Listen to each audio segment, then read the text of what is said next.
እና ወገን አምላካችሁን አታውቁትም።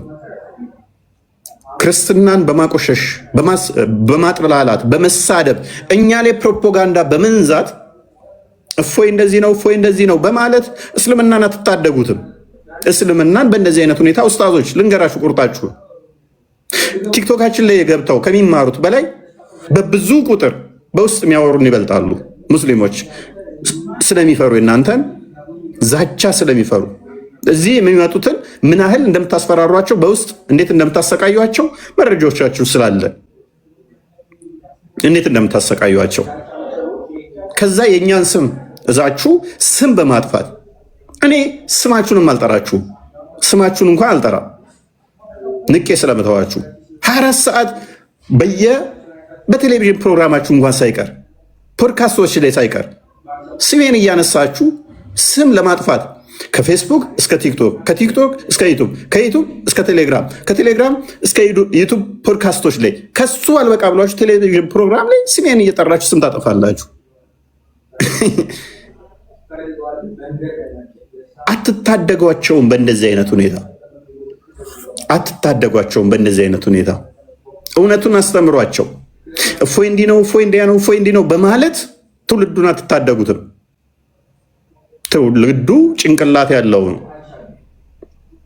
ይጠይቃል። ኦኬ ያላችሁት ነገር እውነት ነው ውሸት ነው ብሎ እፎይ ጋር መጥቶ ያዳምጣል። ያለ መረጃ ነው የሚያወራው ወይንስ መረጃ እየከፈተ እያስነበበ ነው? ትውልዱ ያገናዝባል።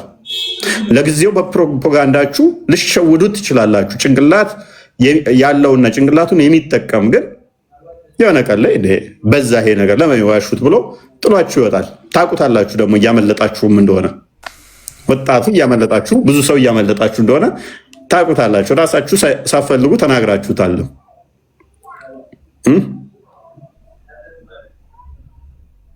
እስቲ አምላካችሁን አስተምሯቸው። እስቲ የምታመልኩትን እናንተ እርግጠኛ ከሆናችሁ የእኛ አምላክ እንዲህ ነው ጭንቅላት ይኑራ ይኑራ አናቅም እያላችሁ አስተምሩ። እስቲ ሚዲያ ላይ ወጡና አላህ ምንለው የምናመልከው አምላክ አንድ ባት ነች ያለችው፣ አንድ እግር ነው ያለችው። ቁጠሯቸው እስቲ። አንድ ባት ቁጠር፣ አንድ እግር ቁጠር፣ 2 ሆነ። 5 ጣቶች 7፣ 2 እጆች 9፣ 2 አይን 11፣ ፊት 12። ከዛ ምን አለ? ጆሮ። ሌላ ምን አለ? የኛ አምላክ ይሄ ነው በሉና ንገሯቸው እስቲ። ባት ይኑረው አይኑረው 2 ይሁን አይሁን አናቅም፣ አንድ ባት እንዳለው ግን እናውቃለን በሏቸው። ጉልበት ይኑረው አይኑረው አናቅም በሏቸው። አፍ ይኑረው አይኑረው አናቅም፣ ግን ላንቃ አለው በሉና ንገሯቸው እስቲ። ጭንቅላት ይኑረው አይኑረው አናቅም፣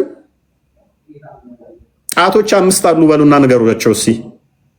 አምላካችሁን እስቲ ንገሩ። ማታፍሩ ከሆነ አስተምሮታችሁን ንገሯቸው እስቲ። ዘግኗቸው ጥሏቸው ይወጣሉ። ምንድን ነው የምናመልከው ብሎ ሰው ስለሚያስብ ያላችሁ አማራጭ ምንድን ነው? እሱ የምትጠቀሙት ክርስትናን ማጥላላትና ክርስትናን መሳደብ። ቦልድ ሊሲ አምላካችን ነው በየቀኑ በዛች በአንድ እግሩ በዛች በአንድ ባቱ ከአርሽ ወደ ቅርቢቱ ሰማይ ይመጣል በሏቸው እስቲ። ክርስቶስ ለምን እዛው ሆኖ መማር ሳይምር የሚለውን ጥያቄያችሁን ኢንቨርት አድርጉትና የኛ አምላክ ለምንድን ነው እሱ በየቀኑ መመላለስ ያስፈለገው? ለመማር ምሕረትን ለመቀበል ለምንድን ነው በየቀኑ መውረድ መውጣት ያስፈለገው? የዓለም ሰዓት ይለያያል። አንዴ ኢትዮጵያ፣ አንዴ ካናዳ፣ አንዴ አሜሪካ ሲል የተለያየ ነው ታይሚንጉ። እንዴት ነው የሚሆነው? በልናሲ ይህንን ጥያቄ ቻሌንጅ አድርጓቸው እስቲ ኡስታዞቻችሁን፣ ተማሪዎቻችሁን። አትችሉም፣ አታደርጉ። ለምን? ስለምትፈሩ፣ ጥለዋችሁ ስለሚወጡ። ያላችሁ አማራጭ ክርስትና ማጥላላት። ከዛ ውጪ እያንዳንድ አስተምሯችሁ ምን ይሆናል? ፈተዋችሁ ምን ይሆናል? ከወሲብ ጋር የተያያዘ ከሽንት ቤት ጋር የተያያዘ ስለ አምላክ አይደለም ጥያቄዎቻችሁ እንዳለ ፈተዋቸውን ሄዱና አዳምጡ። ማርክ ማይ ወርድ። እያንዳንዱ ፈተዋቸው ከጋብቻ ከፍቺ ጋር ከወሲብ ጋር ከቂጥ ማጠብና መታጠብ ጋር ነው። ስለ አምላክ አምላካችን ጭንቅላት አለ የለው? አምላካችን እንዴት ነው ከሌሊቱ 1/3 የሚወርደው የሚል ፈተዋ ምላሽ እንኳን አታገኙ። እንዳለ ፈተዋቸው ምንድነው? በቀኝ እጄ ነው መታጠብ ያለብኝ በግራ እጄ፣ ወሲብ ሳደርግ ምን ብዬ ልጀምር? ፈታውሽ ብሎኛል 3 ጊዜ። ተፋተናል አልተፋታንም? ቼክ አድርጉ። ይሄ ነው በቃ አስተምሮታቸው። ስለ አምላካቸው ምላሽ የለም። ኡስታዞቻቸው ቲክቶክ ላይ ያሉት ቀጣፊ ደግሞ ነጋጠባ ስራቸው እንዴት አምላክ በስጋ ይገለጣል? እንዴት እንደዚህ ይሆናል? እንዴት አንድም ሶስትም ሊባል ቻለ? ምክንያቱም እያንዳንዱ ስጋዊ ሆነ አመለካከታቸው የሚያስቡት እነሱ እንዴት ነው? እሱ 1 ሲደመር 3 ጊዜ 3 ነው። እችን ነው የሚያውቁት። ሂሳባቸው ሁሉ ምንድነው? ምድራዊ ስለሆነ ማለት ነው። 1 ሲባዛ 1 3 ጊዜ ብታባዛው 1 መሆኑን አያውቅም። 1 ሲካፈል 1 3 ጊዜ ብታካፍለው 1 መሆኑን አያውቁም። ስታክ አድርገው የቆረሩት እንዴት ነው? ማትስ ላይ 1 ሲደመር 1 እችን 3 ዋት ነው። እችን አሸምድደዋቸዋል። ዘሆል የሚያውቋት እችን ነው። 1 ፓወር ኦፍ 3 1 መሆኑንም እንኳን አያውቁም። ፓወር እንኳን አልተማሩ። መልቲፕሊኬሽኑን አልተማሩ። ዲቪዥን አልተማሩ። ስታክ ያደረጉት ስቲል አዲሽን ላይ ነው። ስታክ አድርገው የቀሩት ማለት ነው። አምላካቸውን በምን ካልኩሌት አድርገው መድረስ ይፈልጋሉ? በሲደመር 1 ሲደመር 1 በዚህ ሲደመር ካልኩሌት አድርገው ሊያገኙት ይፈልጋሉ። እኛ ፈጣሪ ከማትስ ህግ በላይ ነው ብለን ነው የምናምነው። ከፊዚክስም ከማትስም ህግ በላይ ነው ፈጣሪ። እስቲል አንተ ባመጣው ማንጫወት እንችላለን በአካል 3 ብለን ስለምና ኤኒዌይስ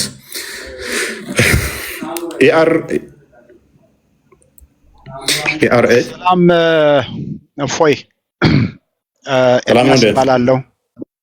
የኦርቶዶክስ ተዋህዶ ቤተክርስቲያን አማኝ ነኝ፣ ግን በዚህ ጎረቤት ሀገር ኤርትራ ነኝ።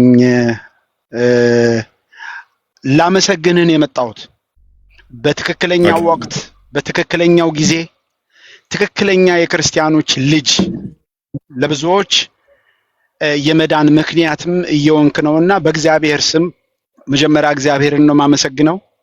በመቀጠል አንተም በአገልግሎት እግዚአብሔር ያጽናህ ያበርታህ። የተወሰኑ ቪዲዮዎችን በትግርኛ ተርጉሜ ሰሚዎች እንዲሰሙ አድርጌያለሁ። በትግርኛ ተናጋሪዎች ዘንድም በተለይ በእስልምና እምነት ተከታዮች ሽብርን ፈጥረሃል። ውስጣቸውን ስላጋለጥክ ያሉበትን የጨለማ ህይወት ወደ ብርሃን ወደሚደነቀው ብርሃን እንዲወጡ ምክንያት እየሆንክ ስለሆንክ በጣም ተሸብረውብሃል። እዚህ የኢትዮጵያ ውስጥ ያሉ ኡስታዞች ብቻ አይደሉም። ኧረ ተው። እዚህ አንድ ጊዜ ወዳጄ የተወሰኑ ቪዲዮዎችህን እንደውም በተለይ እንገለዋለን የሚል ብዙ ቅስቀሳ በነበረበት ጊዜ ያንን ለምንድን ነው ብዬ በትግርኛ ተርጉሜ ፖስት አድርጌዋለሁ። ቤቴ ውስጥ ገብታችሁ ማየት ትችላላችሁ። በቃ ልክ እንደዛ ነው።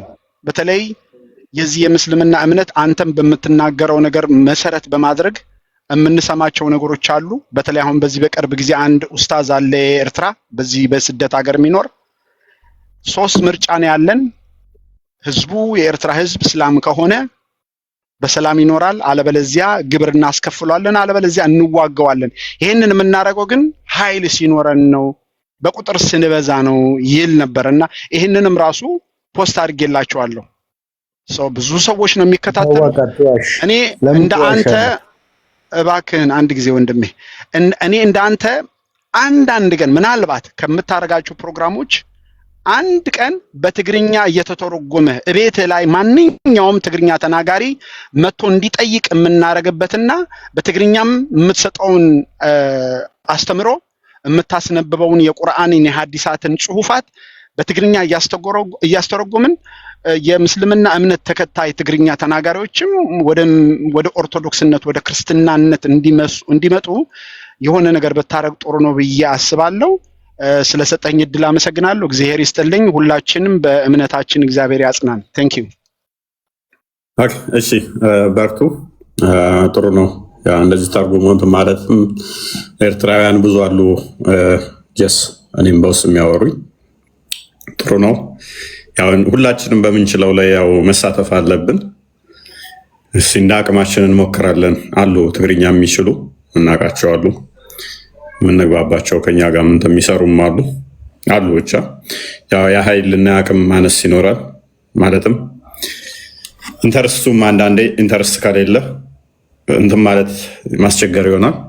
ግን ያው ሁላችንም በምንችለው በምናውቀው ቋንቋ ሁሉ አትሊስት አንዳንድ ቪዲዮ እንኳን በሳምንት ጣል ማድረግም ጤናማ ነው። በሳምንትም እንኳን በምናውቃት እንደዛ ብናደርግ መዳረስ እንችላለን ማለት ነው። ኤኒዌይስ ወንድማችን እናመሰግናለን። ማን ነው እሱ? ቅድም ውሸት ነው ያለው ነበረ። ማሚዳ ነው ወጣ ባይወጣ ጥሩ ነው። ያ ማንኛውም ሙስሊም ከበዛ ግዴታ ነው። ሙስሊም በበዛበት ላይ መስጊድ መስራት አይሚን ቤተክርስቲያን መስራትም አይቻልም። እንትን ጸሎት ድምፅ ከፍ አድርጎ ማለትም አይቻልም። እናት ሞታ ማልቀስ አትችልም። ሙስሊሞች ባሉበት ላይ ጧፍ ማብራት አትችልም። ጂዚያ ደግሞ ግዴታ ተገደህ ትከፍላታለህ። ይሄም ሱራ 9:29 መሰረት በማድረግ ተፍሲር ኢብን ከሲርን መመልከት ነው። ኢብን ቀይም አልጃውዚን መመልከት ነው። ኢብኑ ተይሚያን መመልከት ነው። በዚህ ጉዳይ ላይ ያሉትን መመልከት ነው። አይቻልም። ክርስቲያኑን አዋርደው ሰብጁጌት ማድረግ አንዱ ቁጥር እስከሚበልጡ ግን ሱራ 3:28 መሰረት ሱራ 3:28 ተፍሲር ኢብን አባስ ነው። ኢብን ከሲር መመልከት ይቻላል። መዋሸት፣ ማታለል፣ ማጭበርበር ይችላሉ ቁጥር እስከሚበልጡ ድረስ። ዘዴ ቁጥር የበለጡ ቀን ግን አይፈቀድላቸውም ቶለሬት ማድረግ በራሱ።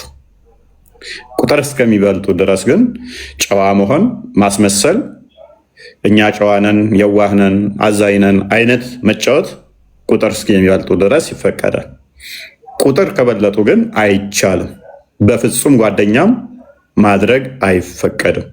ለሙስሊሞች አይፈቀድላቸው ቁጥር ከበለጡ። ምክንያቱም ሐዲስ አለ፣ ሁለት ዲን በአንድ ሀገር ላይ መኖር አብሮ አይችልም የሚል ሐዲስ አለ። ስለዚህ ሁለት ዲን ሁለት ሃይማኖት በአንድ ሀገር ላይ ኮኤግዚስት ማድረግ ማይችል ከሆነ አብሮ መኖር ማይችል ከሆነ የግዴታ አንዱ አንዱን ማጥፋት አለበት። መሐመድ ደግሞ ሳሂህ ሙስሊም 21 ቡሃሪ 25 እንደተናገረው እኔ ሃይማኖት ላላ ብቻ እስኪቀር ሰዎች ባላ እስኪያምኑ በእኔ እስኪያምኑ ድረስ ልዋጋ ልጋደል ነው የመጣሁት። ይሄን ካደረጉ፣ ሰላት ከሰገዱ፣ ዘካን በስራ ከሰጡ፣ ሰላት ከሰገዱ፣ ባላ ካመኑ፣ በእኔ ነብይነት ካመኑ፣ ዘካ ከሰጡ ህይወታቸው ንብረታቸው በከንቱ አይፈስም፣ ደማቸው ንብረታቸውም አይወሰድባቸውም፣ ይጠበቃሉ። ይሄን ካላደረጉ ግን ዋስትና የላቸውም ብሏል። ኤኒዌይስ ባክ ቱ አወር ቶፒክ። ወደ ቶፒኩ ሳሂህ ሙስሊም 21 አልኩሽ እኮ። ሳሂህ ሙስሊም 21 ቡሃሪ 25 ቼክ ኢት።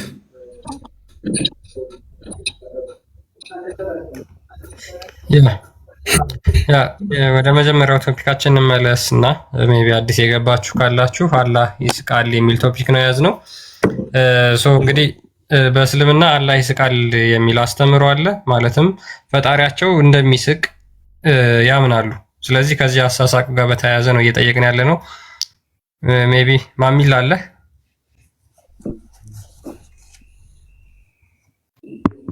ማሚል ይሰማል ወይም ሰፈድን መረጃ ደጋግሞ እየጠየቀ ስለነበር ሰፈድን ማይክን አንሳው። ሰፈድን ወይ አንዴ ማሚላ ሰፈድን ይሰማል? መረጃ ደጋግሞ ሚዩት ነህ እያወራ ከሆነ ጥያቄ ያለኝ። ሰላም ቆይ ከጥያቄው በፊት መረጃ እያልክ የነበረው የምኑን ነው? ልጠይቅ ጥያቄ ያለኝ። ቆይ እያወራን መረጃ ለመረጃ ታውሩ አይነት ስታፍ እያልክ ስለነበረ ያለ መረጃ ወራ ነው አለ። ያለ መረጃ ታውሩ ያልካችሁት እያያችሁ ማውራት ነው እንጂ ያለ መረጃ ያልኩት ለዛ ነው። አሁን አንድ ጥያቄ አለኝ ልጠይቅ። ምንድን ነው መረጃ ሳናወራ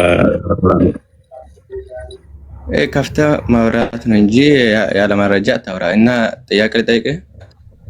ምንድን ነው ያለ መረጃ አወራ ነው? ተቀጥል።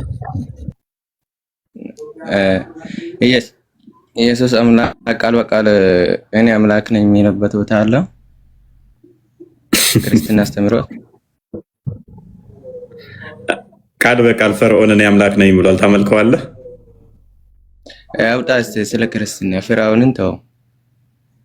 ፍርዓውን ቃል በቃል እኔ አምላክ ነኝ ብሏል። ታመልካለህ ወይ? ማለት ከሆነ እንድታመልክ የሚያደርግህ ታመልከዋለህ?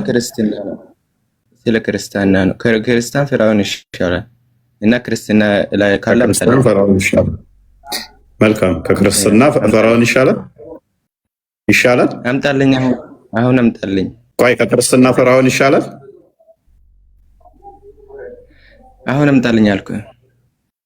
ኦኬ። ከአይሁዶችስ የጠየኩት ጥያቄ እኮ ፋክት ነው። ምን ሆነ ነው? ሌላ ቦታ አትሂድ። ምንድነው ፋክት? ክርስትና አምላኬ ቃል በቃል ያለበት ቦታ እኔ አምላካችሁ ነኝ ተገዙ የሚልበት ቦታ ካለ አምጣልኝ። ምንድነው? ቆይ ተረጋጋ። ከክርስቲያኖች አይሁዶችና ፈርዖን ይሻላል? እሱ ሌላ ጥያቄ ነው። እሱ እኮ ይሻላል ስላልኩ ነው ጥያቄ መልስልኝና ይህንን ቃል ነብይ አላህን አዋቂ ስላደረግከው እናመሰግናለን። ዮሐንስ ራዕይ ምዕራፍ 1 ቁጥር 7 እስከ 8 አንብብ። ክፈትልኝ። ክፈትለት። ቃል በቃል አላህ እኔ አምላክ ነኝ ያለበትን ካመጣ እሸልምሃለሁ። እኔ ቃል በቃል ወላሂ አላሁ ሰመ ለም የልድ ወለም ዩለድ የሚለው የትኛው? አምላክ አይወልድም አይወለድም የሚለው አይልም።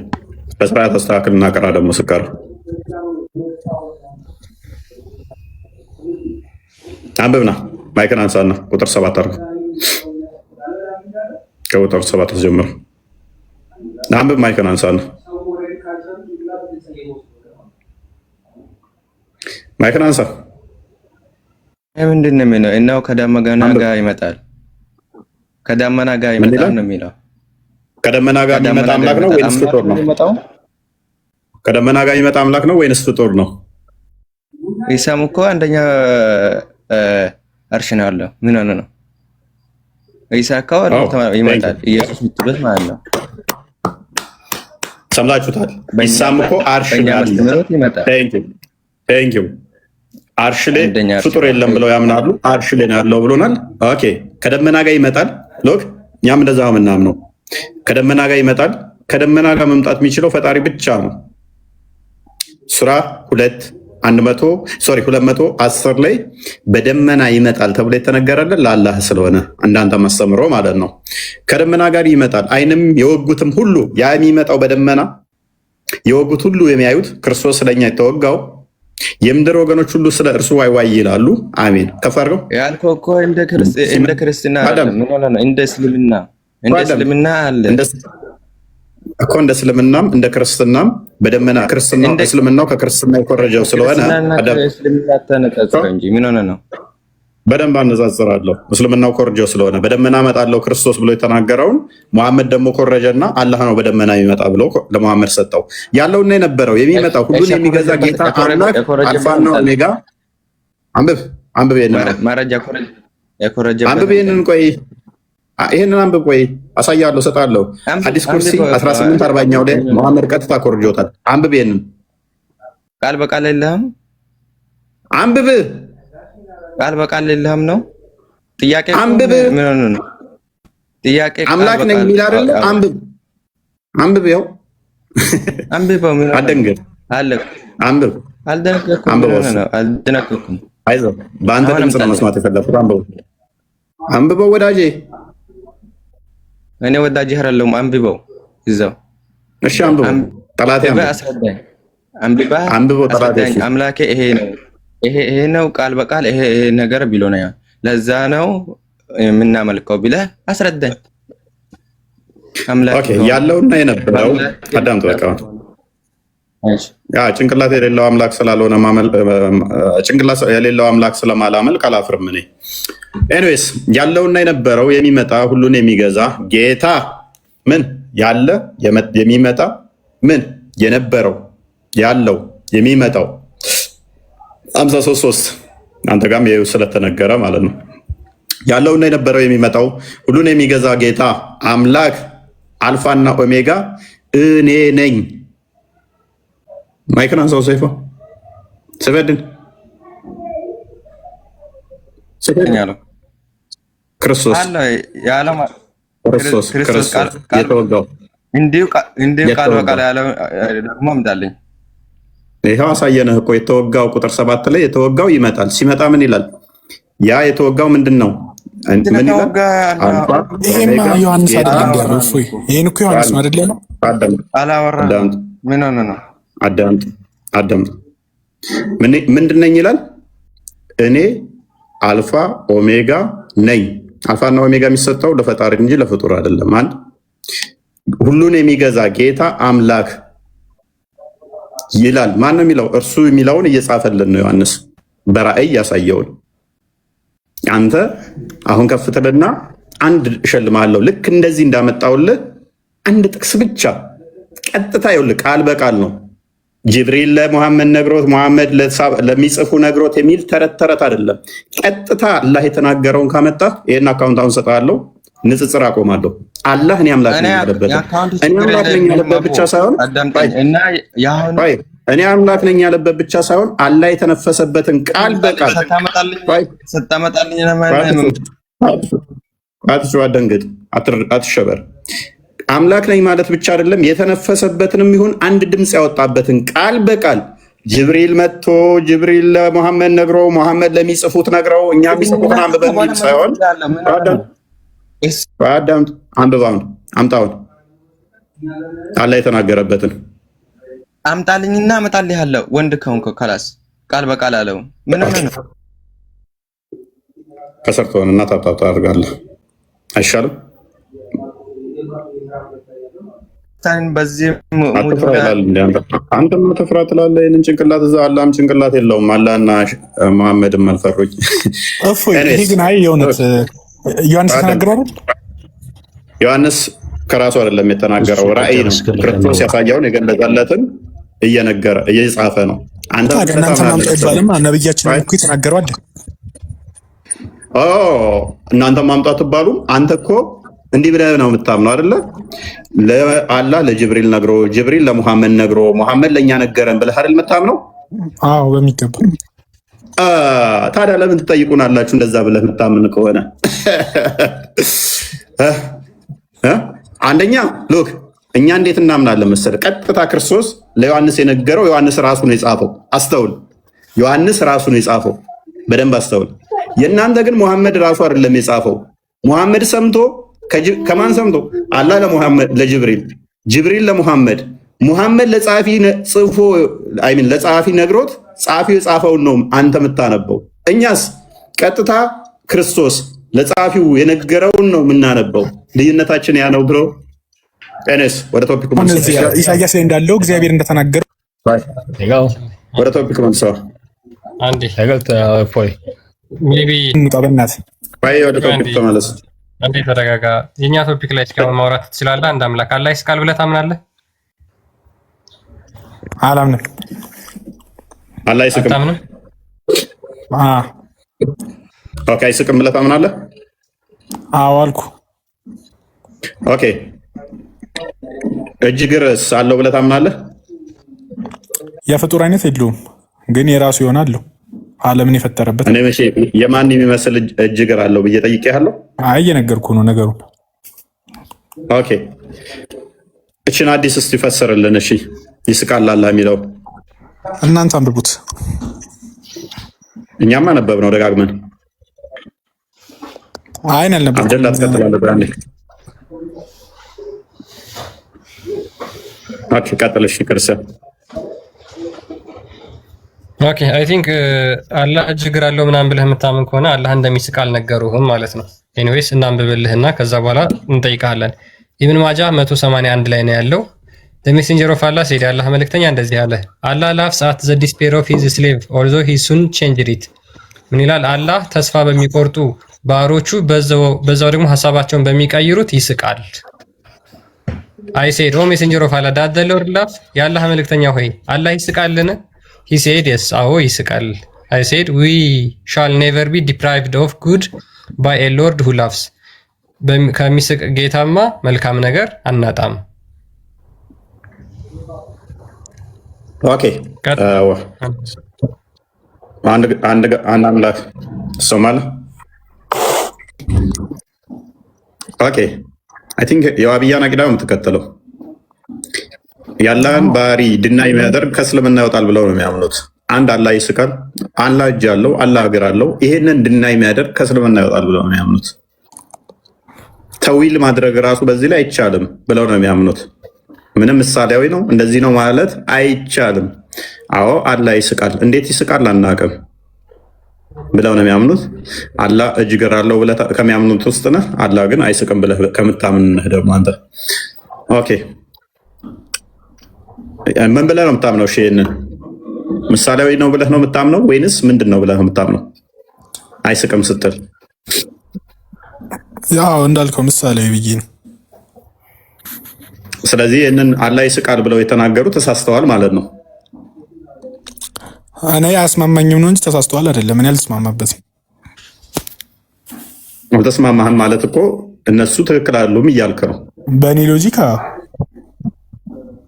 ኦኬ የአላህን ባህሪ አለመቀበል ደግሞ ከእስልምና ያስወጣል ብለው ነው እነሱ የሚያምኑት። ይሄ ባህሪው ነው እንዴ? ያ እንግዲህ ይወጣሉ። ምን ችግር የለም እወጣለሁ። ደስ ይላል።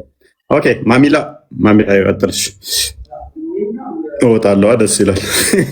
እንግዲህ እወጣለሁ። ሰላም ነው። ገና ሰላም ነው። ጥያቄ ነበረኝ። ቶፒኩ ላይ ጥያቄ በኋላ ላይ በዚህ ጉዳይ ነው። አላህ ይስቃል።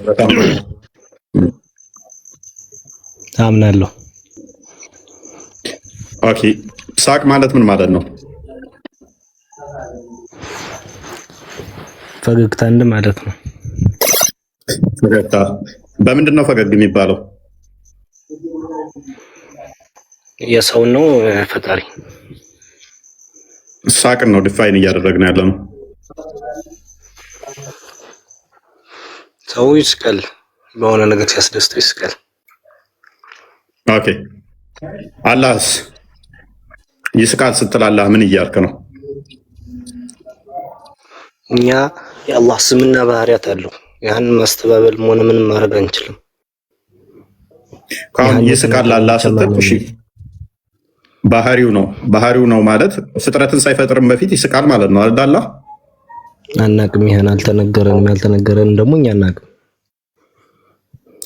ኦኬ ባህሪው ከፍጥረት በኋላ ነው የመጣው ከፍጥረት በፊት የነበረ ነው? ይሄንማ አልተነገረን። ይሄ እኮ ያልተነገረ ነገር ነው። ጥያቄ ያቀረብክ ያለ የአላህ ባህሪ ነው አልከኝ። ከዛ የአላህ ባህሪ ከሆነ የአላህ ባህሪ ኤግዚስት ያደረገው መኖር የጀመረ ከፍጡር በኋላ ነው ወይስ ከመፍጠሩ በፊትም ባህሪው ነበረ? ይሄን ያላቀው በዚህ ጉዳይ ማለት ነው። ሌላ ጥያቄ ካለ መጠየቅ ትችላለህ። በስማ ሶሪ በጣም ሙስሊሞች ምንም አምላካቸውን አያውቁም። ስለ አምላካቸው መናገር አይፈልጉም። እሺ እኔ ዘላለም ነበር ተብለህ ስጠይቅ አትመልስም። ባህሪው እኮ ያለ ማኒላ ኢሴንሱን እኮ ነው። ባህሪው አንድ ኢሴንሱ ነው። ሎክ ኔቸሩ መቼ ነው ስትባል የአምላክህ ኢሴንሱ ወይንም ኡሲያ የሚባለው መቼ ነው አላቅም ካልክ አምላክህ መቼ እንደ ከፍጥረት በፊት ይኑር አይኑር አምላክህ መኖሩን አታውቅም ማለት እኮ ነው።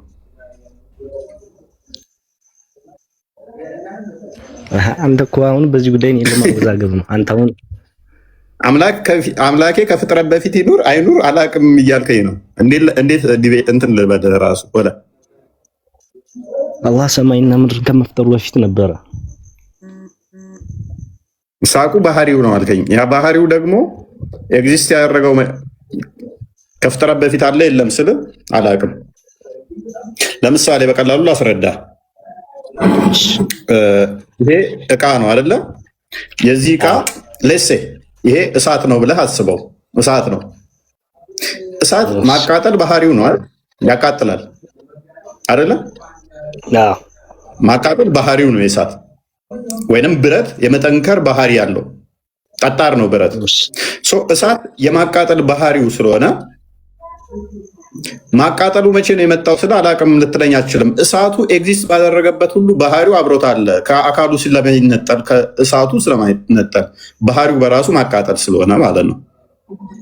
ያገኘኛው አገኘው። ስለዚህ ባህሪው ሊነጠል አይችልም ማለት ነው። ከፍጡር በፊት ነው በኋላ ስለ አላቅም ካልከኝ ከፍጡር በኋላ ፕሮባብሊ ሊሆን ይችላል ካልከኝ ከዛ በፊት ወይም ከሰል ነበር ማለት ነው። እሳት አልነበረም። ማቃጠሉ እንጨት ነበር፣ ዝም ብሎ እሳት አልነበረም። which means አላህ ባህሪው ከፍጡር በኋላ ነው ካልከኝ በፊት ፈጣሪ አልነበረም ማለት ነው። ኦኬ ይስቃል። እሺ ከሌሎች ጋር እናወራለን። ይሄን ቶፒክ እንዴት ይስቃል የሚለውን እሺ፣ ይስቃል አናቅም፣ እንዴት እንደሆነ አናቅም። ለአንዴ ነው የሚስቀው። ኢተርናል የሆነ ሳቅ ነው። እኔ አሁን ለምሳሌ ምክንያቱም ይገናኛል። እኔ ለመሳቅ ለምሳሌ ኮዝ የሚያደርገኝ ነገር እፈልጋለሁ። which is እኔ የሚያስቀኝ ነገር ስሰማ ሎክ ሊስን የሚያስቀኝ ነገር ስሰማ ፋሻል ኤክስፕሬሽኖቼ ቀያየራሉ፣ ሆርሞኖቼ ለመሳቅ ሬዲ ይሆናሉ፣ ስቃለሁ። ከዛ ኔክስት ግን የሚያስከፋ ስመጣ ልከፋ ላዘን እችላለሁ። ስለዚህ ኢሞሽናል አፕስ ኤንድ ዳውን አለ ማለት ነው። የስሜት መዋዠቅ ከፍና ዝቅ አለ። ያላህስ አላህማ ሰውን ስለማይመስል እንደ ሰው ስሜት የሚባል ነገር የለውም እኮ። ይስቃል ስትል ምን እያልክ ነው? እሺ ኢተርናል የሆነ ከሆነ ይስቃል ማለት አይገለጽማ። እኔ ለምሳሌ ኢተርናል እያልኩ ከተወለድኩ ጀምሮ እስካሁን ድረስ ካለው እየሳኩ ነው ማለት አይደለም። ባህሪዬ ነው በቃ። ዝም ብሎ ሳቅ አይደለም። ይስቃል ግን የሰውን አይመስል። ስለዚህ ኮዝ የሚያደርገው ነገር አለ ማለት ነው። የሚስቅባቸው ምክንያቶች ይኖራሉ። ልክ እዚህ ጋር እንዳነበብ እዚህ ጋር ለምሳሌ አንድ ሰው ተስፋ ቆርጦ ተስፋ ተቆረጠ በኋላ ተመልሶ ተተስፋው መለስ ብሎ ገነት ሲገባ አይ ቲንክ ይስቃል አላ። ስለዚህ ኮዝ አድርጎታል። አላህ እንዲስቅ ፍጡር ኮዝ የሚያደርገው ከሆነ ወይንም ደግሞ ልክ እኔ እንድስቅ የሆነ ነገር የሚያስቅ ነገር እንደሚያስፈልገኝ ሁሉ አላህም እንዲስቅ የሚያስቅ ነገር የሚያስፈልገው ከሆነ ስለዚህ አላህ ላይ ቼንጅ የሚያመጣ ነገር አለ ማለት ነው። አላህን ፍጡር ራሱ ቻሌንጅ ያደርገውና ኮዝ ያደርጉታል። ባህሪውን የመቀያየር አቅም ያላቸው ፍጡሮች አሉ ማለት ነው። ነገሮች አሉ አላህን የሚያስቁ ነገሮች ማለት ነው። ሊትራሊ ራሱ አካሉ ላይ የሚገለጹ ባህሪያቶች ስለሆኑ አረቡን ዝቅ ያርግልኝ እስኪ። አረቡን አንዴ ላንብበው። ኦኬ አረብኛውን አርግለት።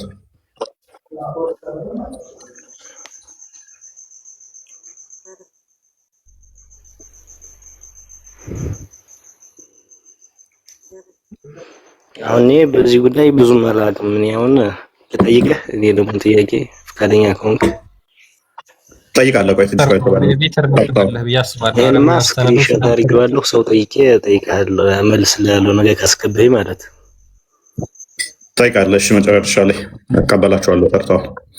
አብደላ እንዴት ነው? እርግጠኛ ነኝ አትቀበልም። ይሄ ጉዳይ እኔ አይመቸኝም፣ ይገፈኝ። ጭራሹንም ከፍጡር ጋር የሚመሳሰል ብዬ ስለማላምን እንደዛ ነው የምቀበለው። እኔ ኦብቪየስሊ ኦልሞስት ሁሉም ሙስሊሞች እንደዛ ነው የሚቀበሉት፣ ጥቂቶቹ ሲቀሩ ማለት ነው። ስለዚህ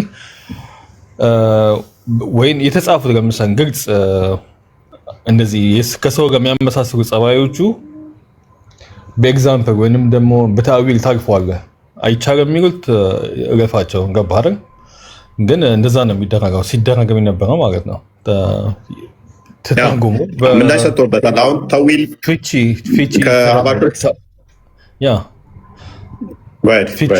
ታልፈዋለህ ማለት ነው እንጂ ከሰው ጋር አታመሳስረም። ምንም ከምንም ፍጡር ጋር አታመሳስረም።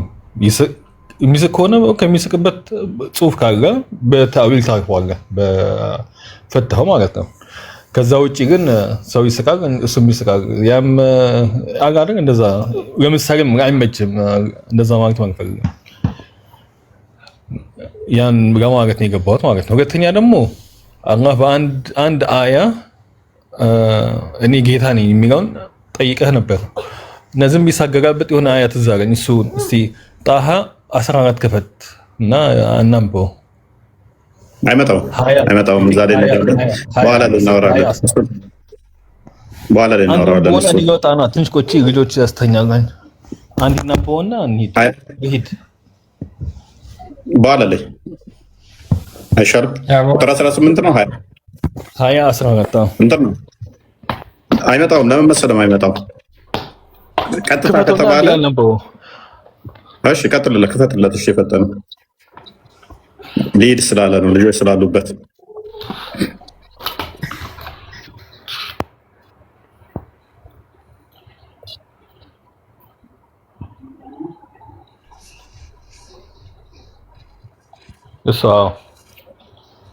እሺ ቀጥል አንበው።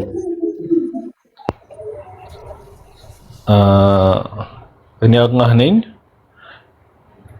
ያለ እኔ አምላክ የለምና ተገዛኝ። እስቲ በደንብ ብታዩ ሶላትም እኔን ለማውሳት ስገድ። እቺ አይደል አንተ የፈለካት? እንደተረዳሁት አይደለም። ለማን ነው ያለው ይሄንን? ኮንቴክስት ማባጋቢኛ ከላይ ጀምሮ ማባጋቢ። ኦኬ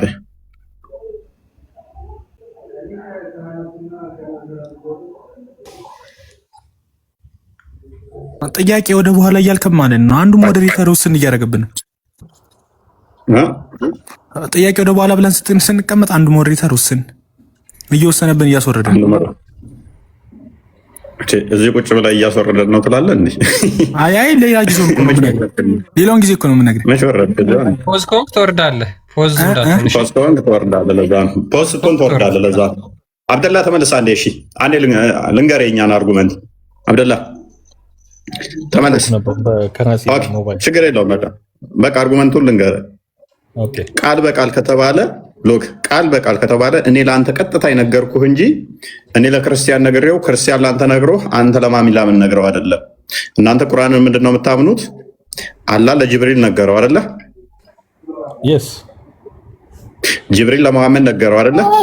ትክክል። መሐመድ ቁርአንን ጽፏል? አልጻፈም። አጻፈ። መሐመድ ደግሞ ለሚጽፉ ለሳባዎች ነገራቸው አይደለ? ትክክል። ስለዚህ አንተ አሁን ይህን ቁርአንን የምናነበው ከሳቦቹ ተጽፎ የመጣውን ነው አይደለ? በነቢዩ አንደበት ጻፉ የተባሉትን ጽፈው እሱን ነው የምናነበው። ስለዚህ የቀጥታ ሳይሆን ተዘዋዋሪ ነው። እኛ የምንፈልገው ለምሳሌ አንተ ይሄን ጻፍ ካልኩ ይሄን ጻፍ ካልኩ አሁን እኛ የምንፈልገው አርጉመንቱ እንዲህ ነው የሚሄደው። ቀጥታ ከተባለ ቀጥታ አላህ ለሙሐመድ ነግሮት ሙሐመድ የጻፈውን ነው። መሐመድ አይጽፍማ። በቃ አለቀ ማለት ነው አርጉመንቱ እዛ ጋር። ስለዚህ ቃል በቃል ምንም ነገር ማምጣት አትችሉም ማለት ነው እናንተ። በምን ሎጂክ ነው ያሰብከው እንደዛ? ወይንም ደግሞ አንተ ባንተ አስተሳሰብ ከሰማይ የሆነ መጽሐፍ ዱብ ማለት አለበት ማንም ሳይጽፍ ነው። ሎክ እኛ አሁን ሐዋርያቶቹ ራሳቸው የጻፉት ነው። ሐዋርያቶቹ ራሳቸው የሰሙትን ያዩትን የሰሙትን የተነገራቸውን ቃል በቃል ነው የጻፉት። የእናንተ ግን ቃል በቃል እንዲህ ነው። ቀጥታ ከዛ ከምሰማው አካል መጽሐፍ ማለት ነው። የእናንተ ጋር ሲመጣ ግን ሎክ አላህ ለጅብሪል ነገረው፣ ጅብሪል ለሙሐመድ ነገረው፣ ሙሐመድ ደግሞ ለሚጽፉ ነገራቸው። እናንተ ከሚጽፉት ነው የወሰዳችሁ። ሙሐመድም እንኳን ራሱ ስላልጻፈ ማለት ነው። ራእዮችስ ማን ይጻፈው? ስለዚህ ማን ይጻፈው የራእዮችን? መጽሐፍ ቅዱስ ጳውሎስ ራእይ ማን ይጻፈው? ራእይ ራሱ ዮሐንስ ነው የጻፈው። ኢየሱስ ነገር ነው በሚገባ እንደዛ ነው የምናምነው። ገና ቁጥር 1 ሲጀመርም እንደዛ ነው የሚለው። ስለዚህ ዮሐንስ ደግሞ ሲጀመር ከጌታ ጋር አብሮ የነበረ ነው። ያየነውን የሰማነውን ብሎ በመልእክቱ እንደዛ እናምናለን። ገልጾላቸው መንፈስ ቅዱስ አንድ ሰው ምንም ማመን መብቱ ነው። ገባህ አይደል? ግን በማመን ብቻ ማመንም መብቱ ነው። ያ ማስረጃው ምንድነው? እሷን ቃል በቃል ስትጠይቁ እኛ ጋር እናንተ ጋር ምን ያህል እንደሚከፋና እንደሚከብድ ቃል በቃል ማለት ይሄ ነው። ቃል በቃል ማለት እኔ ቀጥታ ለአንተ የተናገርኩት እንጂ እኔ ለክርስቲያን ነግሬ ክርስቲያን ለቢኒ ነግሮ ቢኒ ለአንተ የነገረውን መናገር አይደለም። ይሄ ተዘዋዋሪ ነው። ሰርፐርሰን አሁን ብሉይ ኪዳን ኢየሱስ ነው ያጻፈውን የምትለው ለነቢያቶች ምናምን ያው ጌታ ነው ብለህ ስለምታምኑ ማለት ነው። በሚገባ ብሉይ ኪዳንም ሆነ አዲስ ኪዳን እንዳለ ስለኔ ብሉይ ኪዳን ከአንተ በላይ ለአይሁዶች ይቀርባል። እውነትና ከተባለ ማለት ነው። ለምንድን ነው የማይቀበሉት ኢየሱስ? መልካም። ስለዚህ ሕግና መሰጠት ለነሱ ነው። ኪዳን ደግሞ አዲስ ኪዳን ከነሱ እንትኑም እንደሚወሰድ እኮ ተነግሮኛል። ምክንያቱም ኤርሚያስ ምዕራፍ 31 32 አካባቢ ላይ ብሉይ ኪዳን እኮ ምን ብሉይ ኪዳኑን ነው አልቀበልም ያሉት ወይንስ አዲስ ኪዳኑን? ኖ አይሁዶች ብሉይ ኪዳን መጽሐፋቸው ነው። አንተ ኢየሱስ እሱን ካጻፈው ለምን አይቀበሉትም? ኢየሱስን የሚሉትን እናውቃለን ምን እንደሚሉት። እናቱ እሺ አይሁዶች አይቀበሉትም ስትል የትኞቹን አይሁዶች ነው? አይሁዶች በቃ አይሁድ የሙሴ ተከታዮች የሚሆኑ የዳዊትም ተከታዮች የሚሆኑ ማንም አይሁዳዊ ኢየሱስን እንደ ኢየሱስነት አይቀበለውም። የእነሱ መጽሐፍ እኮ ነው ይሄ። ብሉይ ኪዳን የአይሁዶች መጽሐፍ ነው። ስህተት ነው አብደላ ማለት እውነት ሎጂክ እና አሁን አዳምጣ የተቀበሉት አሉ እኮ አዳምጥ። ለተቀበሉት እግዚአብሔር ልጆች የሆኑ ዘንድ ስልጣንን ሰጣቸው። ያልተቀበሉት ደግሞ አሉ። አንተ አሁን አይሁዶች የምትላቸው እነኛ አሁን ሐሰተኞቹን ነው። እና አብርሃም በተስፋ ሲጠብቁት ነበር። አንዴ እነ ሙሴ አልተቀበሉትም እንዳትል ደግመህ። ምክንያቱም ደብረ ታቦር ላይ ምዕራፍ 17 ማቴዎስ ምዕራፍ 17 ላይ በደብረ ታቦር ራሱ ክርስቶስ ለሙሴ ተገልጦለት ስለነበር ማለት ነው። ሙሴ ከመቃብር ተነስቶ መጥቶ ያየው ነው። እንኳን ላለመቀበል እንትን ሊል ይቅርና አብርሃም አይደለም አልቀበልም ክርስቶስን ሊል ተስፋ ሲያደርግ እንደነበረ በዮሐንስ ወንጌል ምዕራፍ 8 ቁጥር 54 ጀምሮ እስከ 60 አንብበው። እግዚአብሔርን እኮ አንጋዳም ክርስቶስም የመጣው ደግሞ ከነሱ ዘር ነው፣ ከነሱ ነው የመጣው። ሐዋርያቶቹም ከዛው የወጡ ናቸው። አዲስ ኪዳን ደግሞ በደንብ አስተውል። ሕግ የተሰጣቸው ለነኛ ነው። አዲስ ኪዳን ግን ጸጋ ነው። ጸጋው ደግሞ ለሁሉም የሚተርፍ ነው። ስለዚህ ያ ሕግ መሰጠት ተስፋው የሚጠብቁት እስኪመጣ ድረስ ላለው ብቻ ነበር የሰራው። ከዛ በኋላ ግን ለተቀበሉት የእግዚአብሔር ልጆች ይሆናሉ። ካልተቀበሉ ከገፉ ግን መፍታቸው ነው። እነሱ ምንድነው ብቻቸውን ጦረኛ ኃይለኛ መጥቶ ምንድነው ተስፋ የሚያደርጉት የሚጠብቁት ስህተት ውስጥ ስላሉ ተዋግቶ እነሱን ብቻ የበላይ የሚያደርጋቸው። ክርስቶስ መጣና ደግሞ ማንም በእኔ ዘንድ የበላይ የለም፣ ሁላችሁ እኩል ናችሁ፣ ከተጠመቃችሁ ካመናችሁ ወንድ የለም ሴት የለም፣ ባሪያ የለም ጨዋ የለም፣ ንጉሥ የለም ባላፍት የለም፣ ሁላችሁ ስትጠመቁ አንድ ሰው ናችሁ ብሎ ሲዘጋው እነሱ የበላይነትን ፈለጉ፣ አመፁ በእግዚአብሔር ላይ። በማመፃቸው እግዚአብሔር ስህተተኛ አያስብለውም። ሎቱ ስብሐት የእነሱ ስህተት ነው። መሐመድን ያልተቀበሉ አሁን አረቦች የሉም እንዴ? አሉ። ሙስሊሞች ያልተቀበሉ የሉም እንዴ? አሉ። ከአረብ መጥቶ እንዴት ነው ታዲያ ሙስሊሞች ያልተቀበሉት ብለህ ልትል ነው? ብዙ እየወጡ ያሉ አሉ። ስለዚህ እንደዛ ነው። ወደ ቶፒኩ መልሰው ክርስቲያን ሜቢ አብደላ ከሳቅ ጋር በተያያዘ ከአላህ ሳቅ ጋር አላህ ይስቃል ብለው የሚያምኑ ሙስሊሞች ተብለው መጠራት ይችላሉ?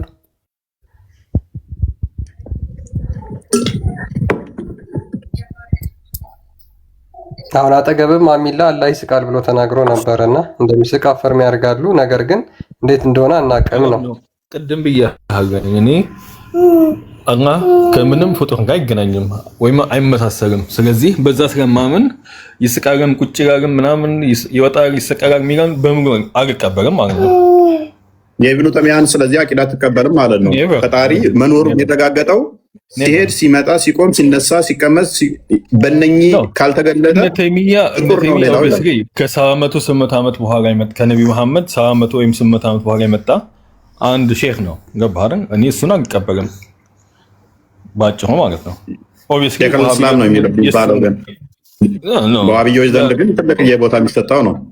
ይሰጠዋል። ቀላል ሁሉም ጋር ግን አይደለም። አብዛኛው ሙስሊም አይቀበለውም እሱን። እኔ አሁን ውስጥ ዋብዮች ማይቀበሉት አሉ የሉም፣ ይቀበሉታል። እሱ ነፍስ አባታቸው ነው። ትልቁ ሼካቸው ነው እንጂ ሲጀመር ትልቁ ሼካቸው እሱ ምን መሰለህ፣ በቃ እንትን በለው እሱ ማነው ስሙ ይሄ ማርቲን ሉተር በለው። ዋሃብያዎች እንደ ጴንጤ ወሰዳቸው። እሱ የነሱ እምነት ወይንም ደግሞ ምን ልበላ መንገድ ጠንሳሽ ሰው ነው። በቃ ለዛ ነው ብዙ ነገሮችን ቼንጅ አድርገው ያ። ስለዚህ እኔ ኦርቶዶክስ ሙስሊም ነህ ብለህ አስበኝ። ገባህ አይደል? ኦኬ ያ አሁን እንትን አብደላ እንዳለው ተዊል ማድረግ እነሱ ይፈቅዳሉ። ይሄ አላህ ይስቃል የሚለውን ተዊል ያደርጋሉ። ጀስ እኛም እንደዛ ነው ተዊል ይደረጋል እንጂ ፈጣሪ በባህሪው የሚስቅ የሆነ እንትን የሚል የሚያዝም እንደዚህ አይነት ነገሮች ይተረጎማሉ ብለን ነው ምናምነው። በዋብዮች ዘንድ ግን እንደዚህ አይደለም። ሊትራሊ ከመጣ ጥቅሱ ቀጥታ ይወሰዳል ነው። እኛ ደግሞ ኖ በፈጣሪ ላይ ይህንን ከሰጠነው ከፍጡር ጋር አይመሳሰልም ብትል እንኳን አመሳሰልክ። ምክንያቱም ላንቃው እስኪታይ ድረስ ይስቃል የሚልን እያነበብን አይ ከፍጡር ጋር አይመሳሰልም ማለት ምን ማለት ነው? እርስ በራሳችን እንወያያለን። በዚህ ጉዳይ አንስማማም። አሁን አንተ የቀደሙ ቪዲዮ ሜቢ ክርስቲያን ደግሞ ምላሽ የተሰጣጡበት አለ። አሁን በቅርብ እናንተ መረጃ ወይንም ዶክመንት የእነሱን ዶክመንት ነው። ምክንያቱም ኦብቪየስሊ ይሄን 57 ዓመት በጣም ሰርተዋል ሰበካው ላይ ማለት ነው። ያው የሳውዲ ገንዘብም እንደምታውቀው ምናምን ተበትኗል አገም ላይ እና በዛ ሰበብ ነው እንጂ ኦሪጂናሉ እስላም ይሄን አያምንም። የጥንቱ ነው ማለት ነው። ኦኬ እስቲ ለማንኛውም እንትን እንበል እሺ። እነሱ ደግሞ እናንተ ኦሪጂናል አይደላችሁ ሙስሊምም አይደላችሁም ነው የሚለው። የአህመዲን ጀበል መጽሐፍን አንብበው በአባሾች ላይ የጥመታቸው አባሾች ለአባሾች ለእንደዚህ ተዊል ለሚያደርጉ የጥመዳ አንደኛ እንግባበት። አብደላ ፕሊስ አንተ ሙስሊም ነህ አይደለ? ስለዚህ ልዩነት ባትፈጥር ጥሩ ነው። ኖ ልዩነት እየፈጠርክ ነው። ጌታ አንዴ አንተ ሙስሊም አይደለህም። በሱ እይታ አንተ ሙስሊም አይደለህም። አንዴ ልዩነት አትፍጠር ያለው ምንድነው? እሱ የግዴታ ይስቃል አላህ ብሎ ማመን የሚጠበቅበታል ማለት ነው ከአንተ ጋር ለመስማማት። ግን እሺ እንስማው እስኪ እንስማው። አይ መጀመሪያ ጥሩ ተነጋግሯል። እንደዛ ሳይሆን የተናገረው መጀመሪያ አለ አብደላ ባህሪ አይደለም መሳቅ። አንዴ ፕሊስ ተራ እንጠብቅ አሊያም እንረባበሻለን። አንድ ቪዲዮ እንስማውና እንመለስ። ኦኬ ቀጥልሽ አብደላ። ጥያቄ ላይ ግን እኔ ግን አንድ ከመጠየቅ በፊት አንድ ነገር እንናገር። መናገር ፎይጋም ሌሎች እንትኖች ቻት ወይንም ደም ገጾች ላይ የምትገልጹት ነገር አለ። ምንድን ነው? አህባሽ ሁሉም የኢትዮጵያ ሙስሊም አህባሽ ይመስላቸዋል።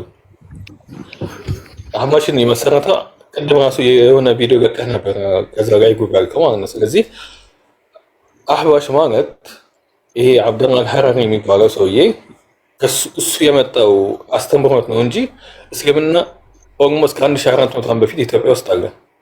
አህባሽ ግን እሱ ያመጣው አስተሳሰብ ነው። ሞስትሊ ከድሮ እስላም ጋር ቢመሳሰልም አንዳንድ ልዩነቶች አሉ። ገባህ አይደል? ሌላ ጊዜ በሰፊ ማውራት እንችላለን ከፈለክ በዛ ጉዳይ ለእሱ ባመጣው አስተሳሰብ ማለት ነው።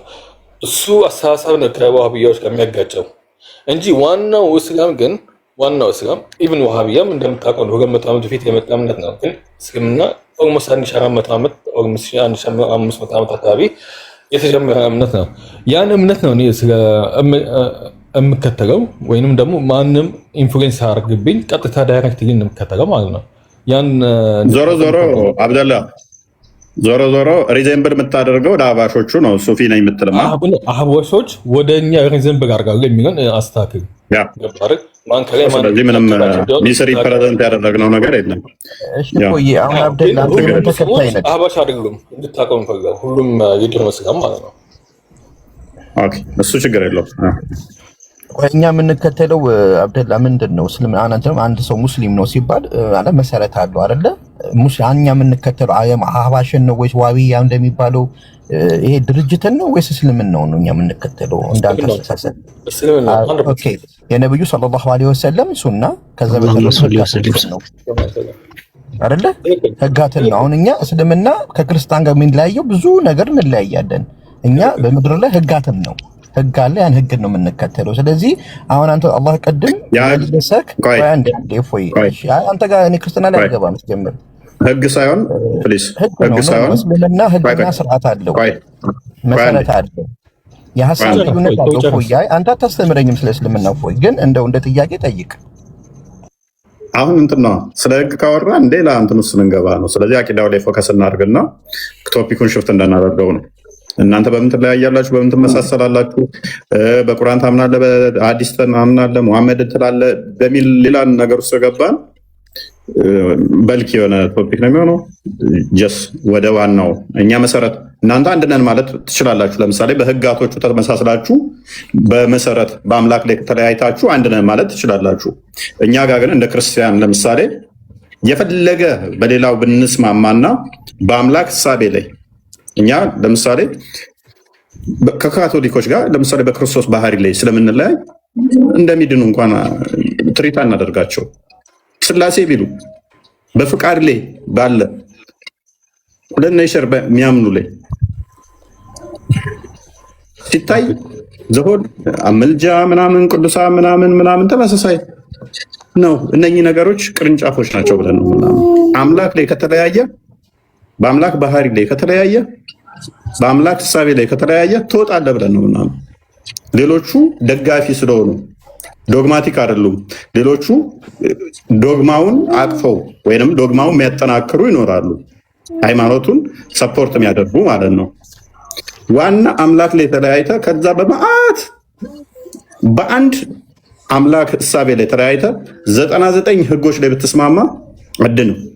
በአምላክ ሕሳቤ ላይ ስህተት ከተናገርክ ማለት ነው። ስህተት ካለ እኛ አቋማችን ያ ነው። ስለዚህ ከኛ ጋር ብዙ ስለምንለያይ በህግ ምናምን ነው። የህግ ጉዳይ 99 ተስማምተን በአምላክ ሕሳቤ ላይ አንዷ ላይ ከተለያየን ትወጣለህ። በቃ አለቀ። የኛ አቋም ይሄ ነው።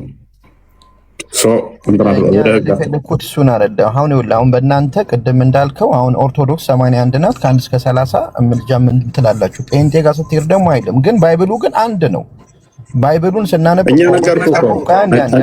ለአንተ ልነግርህ አሁንም ሳታውራ ፕሮቴስታንት ይህን መጽሐፍ እንደዚህ ያለ እንደዚህ ስላለ ይወጣል ብለን አናምነው። ከምልጃ ጋር በተያያዘ ፕሮቴስታንት በቃ እምነቱ ካደ እንደዚህ ብለን አንልም። ዋና ከፕሮቴስታንት ጋር የሚለየን በስላሴና በክርስቶሎጂ ላይ ነው። አሁንም እየነገርኩህ ያለው አልገባህም ማለት ነው።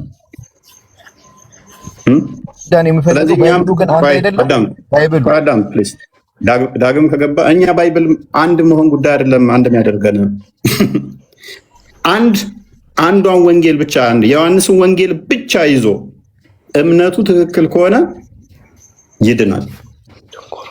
አይደለም 81 አይደለም 4 ወንጌል አይደለም ብሉይ ኪዳንን ጨምሮ አንዷን መጽሐፍ ብቻ ይዞ በደንብ አሰበው ዶግማው አምላክ ላይ ያለውን እምነት የመሰረተበት ተመሳሳይ ትክክለኛውን ከሆነ ይድናል። መቶ ስለያዘ እንደዚህ ስለደረሰው ስላልደረሰ አይደለም። ነገር ግን እነኛ ሁሉ ይዞ ደግሞ እኔ ያስኩትን መጽሐፍ ሙሉ ይዞ በአምላክ ሕሳቤ ላይ ከተሳሳተ ይወጣል ከድነት።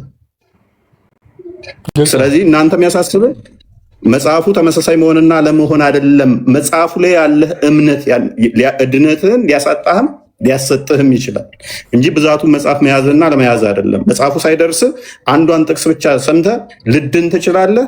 መጽሐፉ ደርሶ ከመጀመሪያ እስከ መጨረሻ ሸምድደህም ተድነህ ልወጣ ትችላለህ። ያ አይደለም እኛ የሚመሰረት። ስለዚህ የእኛን ዶግማ ሳታውቅ ጊዜ ጌታ ብዙም ባትል ደስ ይለኛል። እናንተ ብዙ ህጎች ላይ ሰላት ላይ እንዴት ቁጥር እኩል መሆኑ መሐመድ ማለት ሽንት ቤት ስገባ በየትኛው እግር መግባት፣ እንዴት ወሲብ ማድረግ፣ ስንት ማግባት፣ ቂጥን እንዴት መታጠብ ስለተመሳሰልክ እድናለሁኝ አላህ ላይ ብለያይም የሚል እምነት ስላለ እኛ ጋር እንዳታመጡት። ይሄንን አንድ ጥያቄ ልጠይቅ ባጭሩ፣ በጣም ቀላል ጥያቄ። አሁን እኔ መጽሐፍ ቅዱስ አንብቤያለሁ። 66ን አነበብኩ፣ 81ን አነበብኩ፣ ምንድነው የካቶሊኮችንም አነበብኩ። ሉቃስ የጻፈውን ገብቼ ሉቃስንም ስጽፈው አንድ አይነት ነው። ጳውሎስ የጻፈው ከመጀመሪያ እስከ መጨረሻ ሲነበብም አንድ አይነት ነው። አሁን ሐሳቡ ልዩነቱ እስኪ አንተ በግልጽ የትኛውን? አሁን ሉቃስ የጻፈው ማርያም በእንደዚህ ወደደች ሲል ጴንጤውም ያምንበታል፣ ካቶሊኩም ያምንበታል። ሉቃስ የጻፈው ወንድሜ አሁንም ያለው እናንተ የማይቀበለው 16ቱን ነው። አንተ 81 ነህ፣ 16ቱን አውጥተውታል።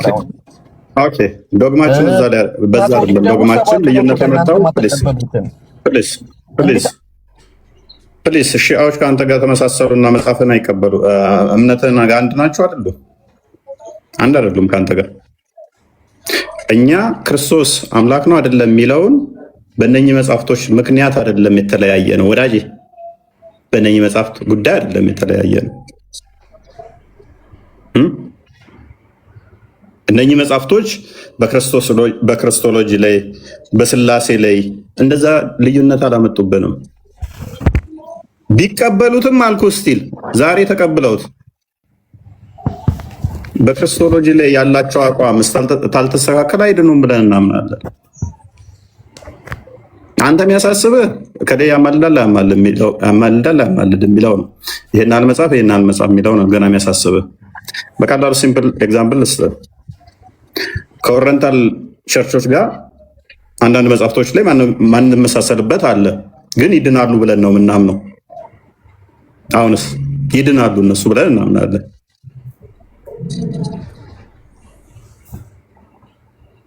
መጽሐፉ ሳይሆን አየህ እምነቱ ነው የሚያድነን። መጽሐፉ ቤዝ ያደረገው ምንድነው? ወንጌላት ላይ ለምሳሌ ባለን አስተምሮ ላይ ዶግማቲክ የሆኑ ላይ ተመሳሳይ ስለሆነ ይድናሉ።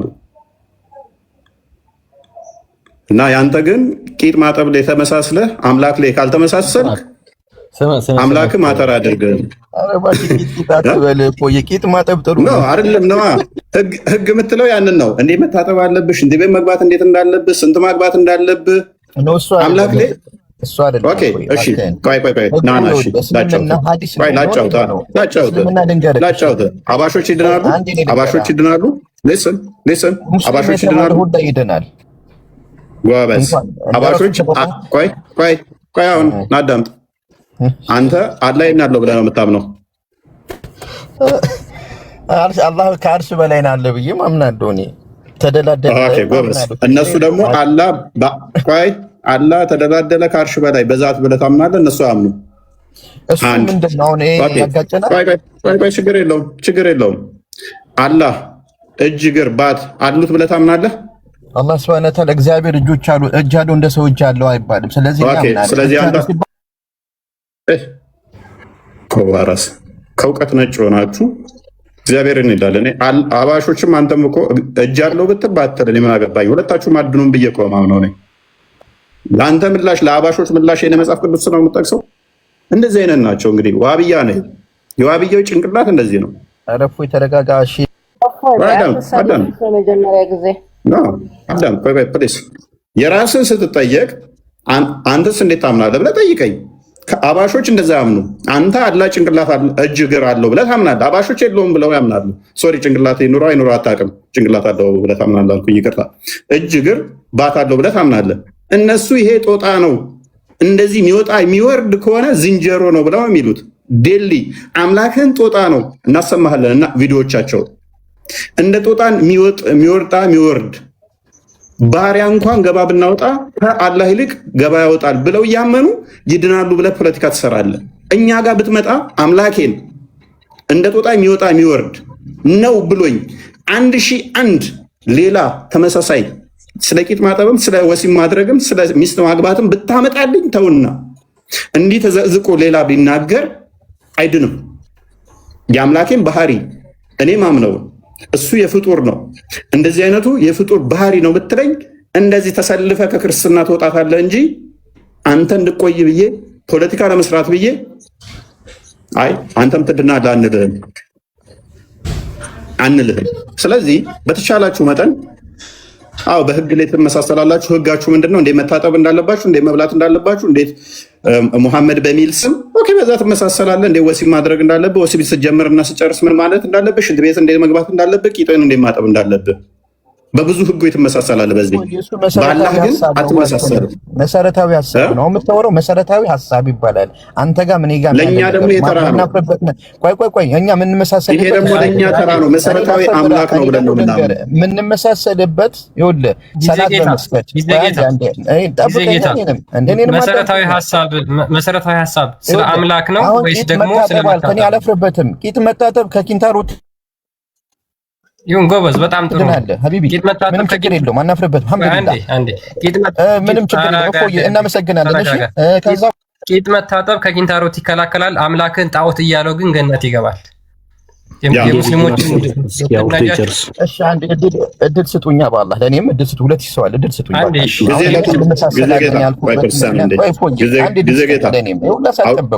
እድል ሰጣለሁ። ፕሊዝ እድል ሰጣለሁ። አዳምጠኝ። እኔ ፐርሰናሊ ጠይቀኝ። እኔን ፐርሰናሊ ኦኬ፣ አንተ አምላክን እንዲያሉ ከአንተ ጋር ይመሳሰላሉ ወይ ብለህ ከጠየቅከኝ እኔ ማምነውን ተቃራኒ ከሆነ ሊትራሊ አይድኑም ብዬ እነግርሃለሁ። የራስህን ግን ስጠይቅህ ደግሞ ከኔ ጋር መታትለጠፍ እኔ ጋር መታትለጠፍ። እኔን ስጠይቀኝ ለምሳሌ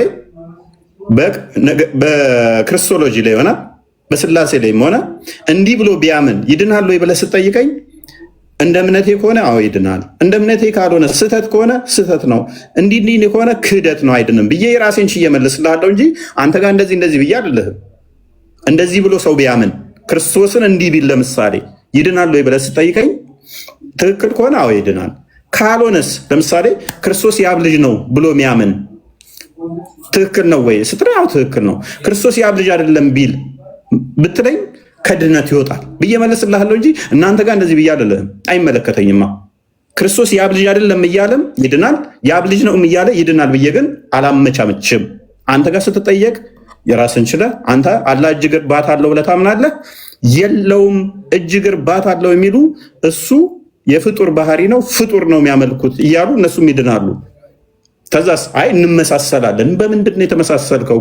ህግ ያልከው ቅድም የዘረዘር ነው ጓሄድ ያለው እኔ የተወሰነ ደቂቃ ላውራ እንዳገቡብኝ እንመሳሰለን ያልኩት በረሱል አሁን ሁላችንም በነቢዩ መሐመድ ሰለላሁ ዐለይሂ ወሰለም ነብይነታችን የትኛውም ሙስሊም ያምናል። አለቀ። የትኛው ሙስሊም ብታመጣ በነብዩ ሰለላሁ ዐለይሂ ነብይ ናቸው። አዎ ከዛ ቀጥሎ ደግሞ የሰጡት ህጋትን የሐሳብ ልዩነት ይኖራል። የሐሳብነትም ቅድም እንዳልከው በሐዲስ ነው። ሐዲስና ቁርአኑ ግን ማለት ቁርአኑን እስኪ አንዱን አህባሽን በለው ዋቢያን በለው ምንም በለው ሰለፊን በለው በቁርአን እንለያያለን የሚል አንድ ሰው አይመጣም። በሐዲስ ነው። እፎይ ለሌላ ጊዜ ልንገርህ። ሐዲሱ የሐሳብ ልዩነት አለ። ኦፍ ኮርስ ይሄንን እናምንበታለን። ግን አንድ ሰው ዙሁር ገብቶ 4 ነው የሚሰግደው። ቆይ አንዴ መሐመድ ከዛ ትገባለህ። ሱቢ እኔ 5 ወቅት ሰላት ማንኛውም ሰው እየሰገደ ይወጣል። ገብቷል። ይሄ ነው ያመሳሰል። ይሄ ዋናው አላህ ዘንድ ላይ የምንጠየቀው ደግሞ ትልቁ ነገሩን በሰላት ነው። ዋጅብ የሆነብን ነገሮች አሉ። ረመዳን ሰላት አለብን። እፎይ ለሌላ ጊዜ እንድትማር ነው የምነግርህ። ሰላት ነው። ሰላት ግዴታችን ነው። ታመንም ቢሆንም በጣም ከደብ ይሄን የትኛው ሙስሊም አምጠው እንስማማለን። ልዩነታችን ምንድነው? አሁንም ደግም የምነግርህ በሐዲስ ነው የምታመጣው። አሁንም ሐዲስ ነው። ቂጥ ምናምን የምትለው ሐዲስ ነው። አሁን የምትለው ጭንቅላት አላ እንዲህ ያለው ምናምን የምትለው ሐዲስ ነው። አመሰግናለሁ። እፎይ አሁን ስራ አለብኝ። ቻው። ሌላ ሙስሊሞች እድል ሰጥቻቸዋለሁ። እፎይ በቃኝ። ኧረ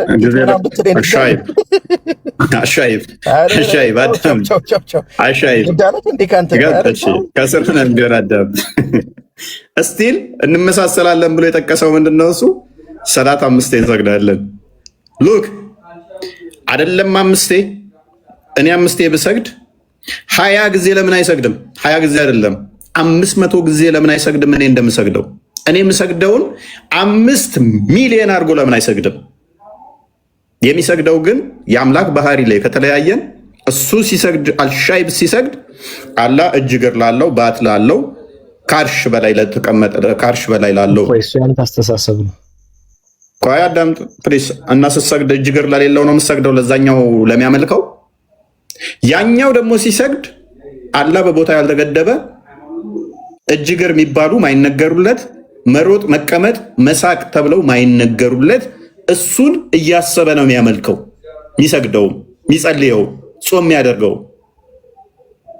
ይሄንኛው ግን ባይምሮ የሚስቀውን ሌሊት የሚወርደውን ከአርሽ በላይ ያለውን አንድ ባት ያለችውን ገሃነም እግሩን የሚሞላባትን እሱን እያሰበ ነው የሚሰግደው። ምንድን ነው አንድ ያደረገው? ቁጥሩ አይደለም አንድ መሆን ቁጥር የኔን እጥፍ ብቻ አይደለም በቢሊየን አባዛው። እኛ አብይ ጾምን እንጾማለና አብይ ጾምን ሌላ አካል ስለጾመ በዶግማ ላይ ስለምንለያ አይድንም። በቃ አይድንም። ከኔ እኩል መስገድ አይደለም በቢሊየን ከኔ እጥፍ ብሰግድ አድንም። አናመቻችም። እነኚህ ሁሉ የምትሰግደው የምትጾመውም ያንን ትክክለኛውን አምላክ ሪፕሬዘንት ማድረግ ከሆነ የትክክለኛውን አምላክ እሳቤ ካልያዝክ አድንም። ክርስቲያኖች ስለ ጾምክ፣ ስለ ጸለይክ፣ ስለሰገድክ አምላክህ ላይ ስህተት ካለ የተሳሳተ እምነት ይዘህ አድንም። ክርስቲያንም አይደለም። ክርስቲያን የሚለው ክራይቴሪያውንም አላሟላህም። ኢቭን ኃጢአት ብትሰራ ይሻላል። የአምላክ እሳቤ ላይ ትክክል መሆኑን አውቀህ ትክክለኛ ተረድተህ ጾሙን ባጾም ጾሙ ላይ ብገድፍ ይሻላል። በጸሎት ብደክም ይሻላል።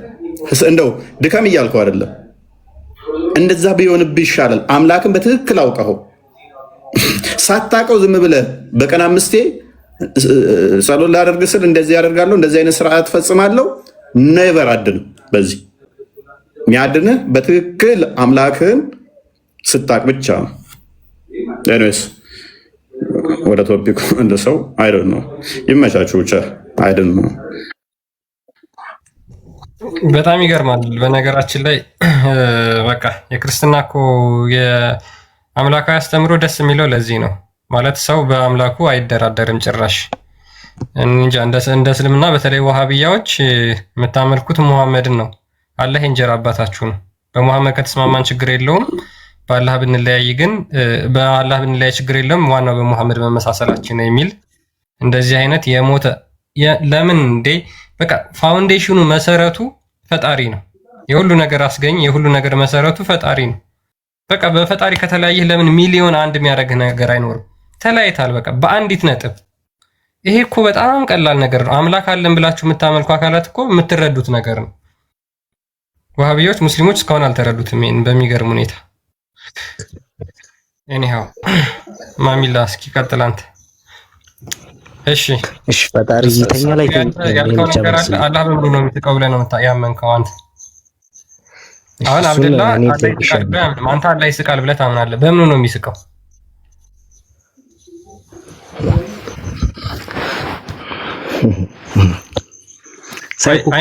ምን መረጃ እኮ የለም። ሳይኮ ምጫወት እናንተ የማታውቁት ጥያቄ ስትጠየቁ ሳይኮ ይመስላችኋል። አያችሁ ትልቁ ችግራችሁ ያ ነው።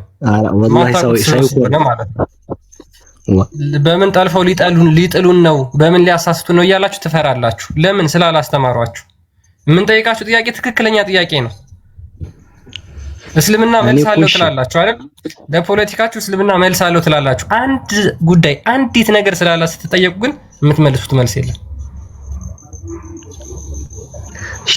ስለዚህ አንተ ወይ ቀጥል። አንዴ የኔን ጥያቄ መጀመሪያ አስተናግረኝ። አላህ የሚያይበት አይን አለው አይደል? አዎ።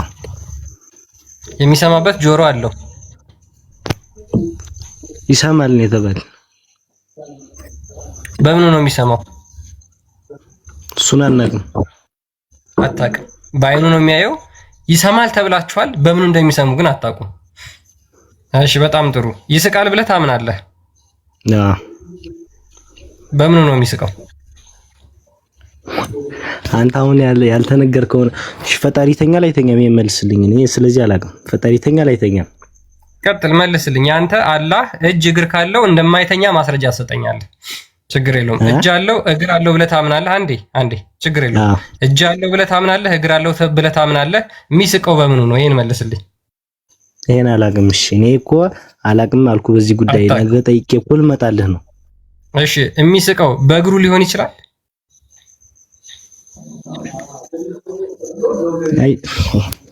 ይሄ ስለዚህ እኔ አላቅም እኮ ጠይቄል ልንገርህ አልኩህ። አላቅም ማለት እኮ አንድ መልስ ነው። በቃ እሺ፣ በጣም ጥሩ። ስለዚህ አየህ ምንድነው ጠይቃለህ፣ ችግር የለም ጠይቃለህ፣ ጥያቄ ጠይቃለህ። አንዴ የተወሰኑ ሰዎች እናስተናግድና ጠይቃለህ። እናንተን ግን ጭነው የሚልኳችሁ ክርስትና ላይ እንድትጠይቁ ነው እንጂ እስልምናን አስተምረዋችሁ አይደለም። ይሄን በደንብ እንድትረዱት ያስፈልጋል። ክርስትና ላይ የጥያቄ ማት ጭነው እስልምናን ልክ ያደረጉ ይመስሏቸዋል። ስላላህ ግን ይሄው አላቅም። አንድ ጥያቄ ጠየቀ አላቅም፣ ሁለተኛ ተጠየቀ አላቅም፣ ሶስተኛ ተጠየቀ አላቅም። ምንም የምታውቀው ነገር የለም ስላላህ። አሁን ግን ክርስትና ላይ በአንድ ደቂቃ ውስጥ ጠይቀኝ ብልህ 1000 ጥያቄ ተጭነ የመጣኸውን ጥያቄ ታራግፈዋለህ እዚህ። ሶሪ በጣም መሐመድ አለ አለው ያ ለማጠቃለል ያህል እያጠቃለልኩት ነው። ቆይ አንዴ እኔ ልጨርስና አንዴ እና መልሳ አላቅም ሰይና ሉጣ አንዴ ካወቀ ይመልስ። አይም አላቅም አለ እኮ 5 ነው 6 ጥያቄ አላቅም አለ። እስኪ አንተ የምታውቃለህ ማሚላ መሐመድ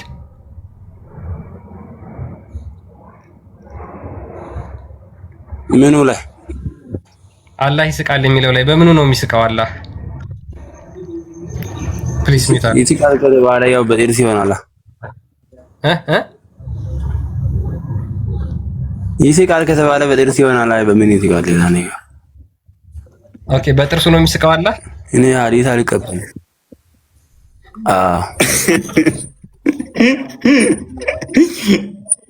አዲስ አልቅ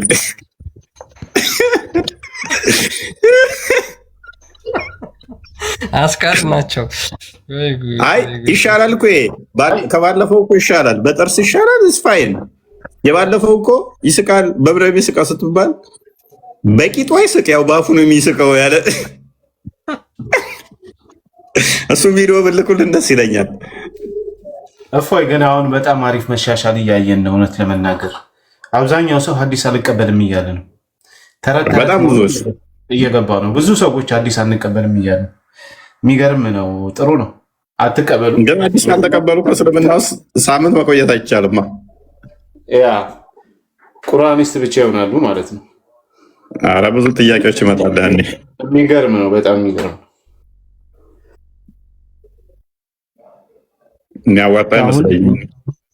የሚያዋጣ ይመስለኝ።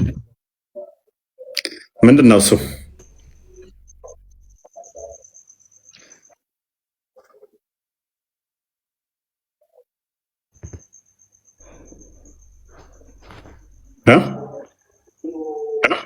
ፈጣሪ ተኛ ላይ ተኛ ነገር የሚደርበው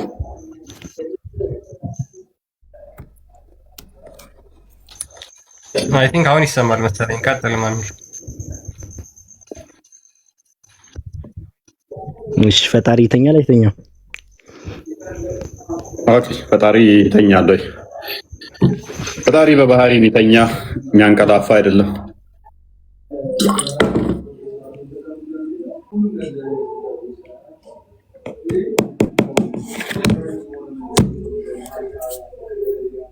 ዶንክ ነው ማሚላ ሜቢ ያወራ ከሆነ አይሰማም። አንዴ ተመለስና ጥያቄን ጨርሰህ ወይ እንትን ትላለህ።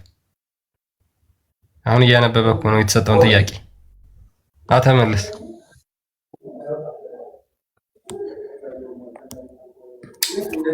ኦኬ ፓራፍሬዝ አድርገውና ያውቃል።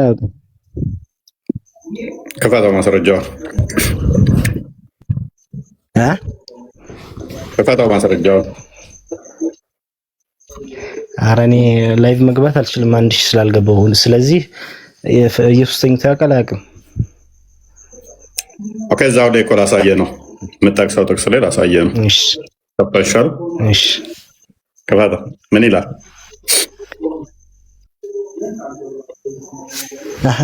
እየጠየቅኩ እኮ ነው። እኔ እኮ ማስረጃ እኮ አልያዝኩም፣ ግን እየጠየቅኩ ነው። ኦኬ እግዚአብሔር ይተኛል ወይ? እግዚአብሔር ይተኛል ወይ? እግዚአብሔር የሚተኛ አምላክ አይደለም። በባህሪ እሱ የሚተኛ የሚሄድ፣ የሚቀመጥ፣ የሚነሳ፣ የሚቆም፣ የሚያዝን፣ የሚከፋ ወይንም ደግሞ እንደዚህ አይነት የፍጡር ባህሪዎች የሚነገሩለት አይደለም። ክርስቶስ አልተኛም ወይ? አይደለም። መተኛ በላ ተብሎ ተነግሮለታል ክርስቶስ፣ ምክንያቱም በስጋ ስለተገለጠ። ወንድማችን ክርስቶስ በስጋ የተገለጠ በስጋ የመጣ ክርስቶስ እሱ የአብ ልጅ የሰው ልጅ ነው ብለንም እናምናለን። የሰው ልጅም ነው ብለን እናምናለን። ስለዚህ ክርስቶስ የነሳው ያ ፈጣሪና የሰው ልጅ ነው ብለን አዳምጡ። ከማርያም የነሳው እርሱ የሰው ልጅ ተብሎ ይጠራል። ያ ሁሉን የሞላ ሁሉን የሚገዛ ሁሉን ያስገኘ መብላት፣ መጠጣት፣ መራብ፣ መጠማት አይነገርለትም ለፈጣሪ። ነገር ግን ክርስቶስ በስጋ ስለተገለጠ ይሄ ተነግሮለታል። በስጋ ስለተገለጠ እዛው ላይ ምን አደረገው ይላል። አንዴ ማርቆስ ወንጌል ምዕራፍ 4ን ክፈተው ክርስቲያን።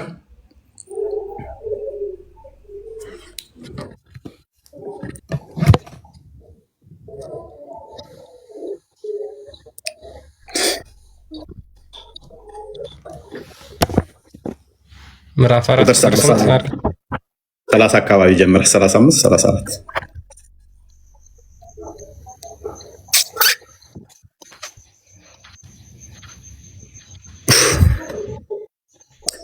በዚያን ቀንም ክርስቶስ እንግዲህ በዚያን ቀንም በመሸ ጊዜ ወደ ማዶ እንሻገር አላቸው። ሕዝቡንም ትተው በታንኳ እንዲያው ወሰዱት። ሌሎች ታንኳዎችም ከእርሱ ጋር ነበሩ። ከፈሪው በሁለቱ ብርቱ አውሎ ንፋስም ተነሳና ውሃ በታንኳይቱ እስኪሞላ ድረስ ማዕበሉ በታንኳይቱ ይገባ ነበረ። እርሱም በስተኋላዋ ትራስ ተንተርሶ ተኝቶ ነበረ። አንቅተው መምህር ወይ ስንጠፋ አይገድህምን አሉት። ነቅቶም ንፋሱን ገስጸው ባህሩንም ዝም በል ጸጥ በል አለው። ንፋሱም ተወ፣ ታላቅ ጸጥታም ሆነ። ምን ሆነ? ንፋሱ ዝም። እሺ ቀጥል። ፈጣሪን አሁንና ፍጡር ቀሰቀሰው ስትል ትንሽ ለአእምሮ ለመቀበል አይከብድም? እስኪ አስረዳኝ። ባህርን ጸጥ የሚያደርግ ፍጡር አለ? ጸጥ በል ብሎ ምናወጡን ጸጥ የሚያደርግ ፍጡር አለ? የመለስክልኝ መሰለኝ። ኦኬ። ከጭንቅላት የሌለው አካል ለምሳሌ ፍጡር የሚያመልክ ያለ ይመስላል? አሁን የዚህ መልስ ተኛ። እኔ ስለ ሃይማኖት አሁን ለምሳሌ ለመቀስቀስም ጭንቅላት ያለውን አካል ትቀሰቅሰዋለህ፣ ሊሰማ ይችላል። ጭንቅላት ያለው ፍጡር እንኳን ከሆነ ጭንቅላት የሌለውን ልቀስቅስህ እንኳን ብትለው አትቸገርም? ይቸገራለሁ። ግን እዚህ ጋር እኔ እቸገራለሁ አለ። ጭንቅላት የሌለውን አካል መቀስቀስ ራሱ አይቻልም። ፍጡር ጭንቅላት የሌለውን ምኑን ትቀሰቅሰዋለህ? መልካም፣ በደንብ አዳምጠሽ፣ በደንብ አዳምጥ። ስለዚህ ክርስቶስ በስጋ የመጣ አምላክ ነው። በስጋ እንደመገለጡ ሎክ በስጋው ምን ተባለም አይደለም መተኛ ሞተ ብለን እኮ እናምናለን። ሞተ ብለን እናምናለን። ለምኑ? አዳምጥ ፕሊዝ፣ አዳምጥ። ሚታርገው ስለዚህ በስጋው ወራት እኛም መስሎናል። ስለዚህ በስጋው ወራት ተመታ፣ ተሰደበ፣ ኢቭን ሞተ ብለን እንናገራለን። ስለዚህ በስጋው ወራት ይህንን ተኛ ይላል አይደለም? እዛው ላይ ግን በአምላክነቱ አምላክ እንደመሆኑ ደግሞ በመለኮቱ ዓለምን የሞላ ዓለምን ለቅጽበት ለሰከንድ እንኳን የሚተኛ አይደለም። በስጋው ግን ተኛ ተብሎ ይነገራል። ኦኬ፣ ለቅጽበት እንኳን በመለኮቱ ሲጠብቅ ነው። በመለኮት የሚመራቸው ነው። በመለኮት የሚያስተዳደር ነው። በስጋው ወራት ይህንን አድርጓል። በስጋው ተኛ። ኦኬ፣ ተነሳስ። ሲነሳስ ምንድን ያደረገው? ባህሩን ጸጥ በላለው። ጸጥ በላለው። ባህሩስ ምን ሆነ? ጸጥ አለ። ባህሩን አለ ጸጥ አለ። ንፋሱም ታላቅ ጸጥታም ሆነ። ንፋስና ባህር የሚታዘዙለት በብሉይ ኪዳን ደግሞ አምላክ ብቻ መሆኑን ያውቃሉ። ሉክ ንፋስና ባህር የሚታዘዝለት አምላክ ብቻ እንደሆነ እረፍ እንዲሁን ሲለው ንፋስና ባህርን መናወጥን ሚያዝ አምላክ ብቻ መሆኑን ስለሚያውቁ እንግዲህ የምትፈሩ ስለምን ነው? እንዴትስ እምነት የላችሁም አላቸው። እጅግም ፈሩ። እንግዲህ ንፋስም ባህርም የሚታዘዙለት ይህ ማን ነው ተባባሉ። ምክንያቱም ከአምላክ ውጭ ንፋስና ባህር የሚታዘዝለት እንደሌለ ስለሚያውቁ። መዝሙረ ዳዊት ምዕራፍ 89 አንዴ ክፈተው። ምዕራፍ 89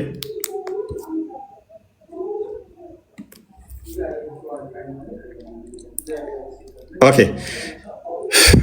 እሺ እንግዲህ ሀያላን አይ ዶንት ኖ ቁጥሩን ረስቼዋለሁ። ቁጥር 4 አካባቢ ቼክ አድርገው። እሺ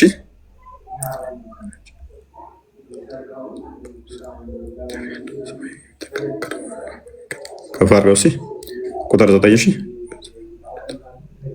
ኦኬ ጎበስ። የባህር ኃይል አንተ ትገዛለህ፣ የመጎድንም መናወጥ አንተ ዝም ታሰኘዋለህ። ከላይ ስለ እግዚአብሔር ነው። ባህርን ጸጥ የሚያደርግ ሞገድንም የሚታዘዝለት ማን ነው? እግዚአብሔር ብቻ ነው።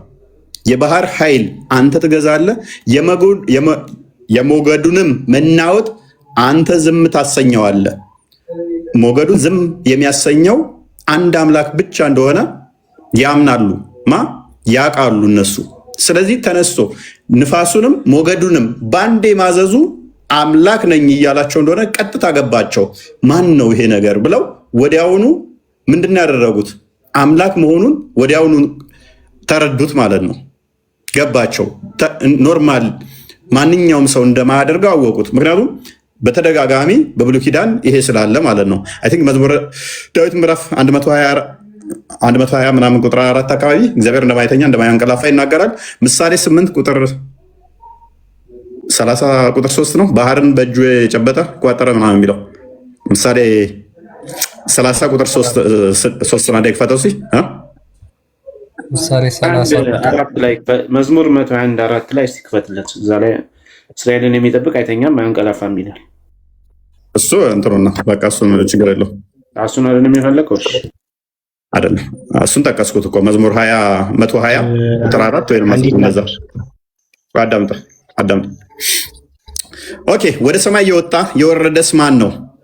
ንፋስን በእጁ የጨበጠ ማን ነው? ውሃውንስ በልብሱ የቋጠረ ማን ነው? የምድርን ዳርቻ ሁሉ ያጸና ማን ነው? ይህን ታውቅ እንደሆነ ስሙ ማን? የልጁ ስም ማን ነው? ልጁ መጥቶ ባህሩን ጸጥ የሚያደርግ የሚያዝ አምላክ ብቻ እንደሆነ እዛ ጋር ታይናቸዋለህ። እዚህ ጋር ምን ያደረገ? ንፋስን በእጁ የሚጨብጣት ማን ነው? ውሃንስ በልብሱ የሚቋጠር ማን ነው? ልጁ ነው። ይህን ያደርጋል። የልጁ ስም ማን ነው? የልጁ ስም ማን ይባላል? ማሚላ የልጁ ስም ማን ነው? የልጁ ስም ማን ነው? ባህር የሚያዛት አንድ አንቀጽ የልጁ ስም ማን ይባላል? ልሰጥ ነው የሚገባ አንድ ያዳምዘኝ ነው። ባህሩን ያዘዘውና ቆይ ባህሩን የሚያዝ የሚቋጠር የሚፈታ የብሱንም እንደዛ የሚያደርግ የልጁ ስም ማን ይባላል? አንዴ እኔን አዳምጠኝሽ። አንድ አንቀጽ እኮ የልጁ ስም ማን ይባላል? መልስ። የልጁ ስም ማን ይባላል? ያው ከፈጣሪ ነብያት የልጁ ስም ማን ይባላል? የልጁ ስም ማን ይባላል? ፕሊስ መልስ። ባህራትን ንፋስን በእጁ የሚጨብጥ ውሃን በልብሱ የሚቋጥር የሚታዘዝለት የብስና ንፋሳት ውሃና ንፋስ የሚታዘዝለት የልጁ ስም ማን ይባላል? መልስ እስቲ። እፎይ ወላሂ ታውቃለህ ብዬ ነበር ማስብ። ለምን አታውቅም? ታላቅ ጭንቅላት አልባው ስለምሻል ጭንቅላት የሌለውን እያመለክ ልትረዳለን የምነግረ ጥያቄ ስትጠየቅ ምንም አታውቅ ታውቃለህ ብዬ ነበር ይለኛል። ስንት ጥያቄ ተጠየቅ አታውቅም። ክርስትና ላይ ጠየቅነህ አታውቅም። እስልምና ላይ ጠየቅነህ አታውቅም። ኤኔስ ፓራፍሬዝ አድርገው ቶፒኩን። ሀኑን ያለሽ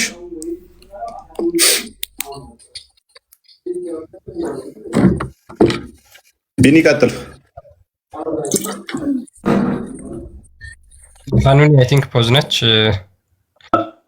አይመለስክለት እኮ ለልጁ እንግዲህ እስራኤልን የሚጠብቅ አይተኛም አያንቀላፋም ይላል። ስለዚህ እግዚአብሔር አይተኛም አያንቀላፋም።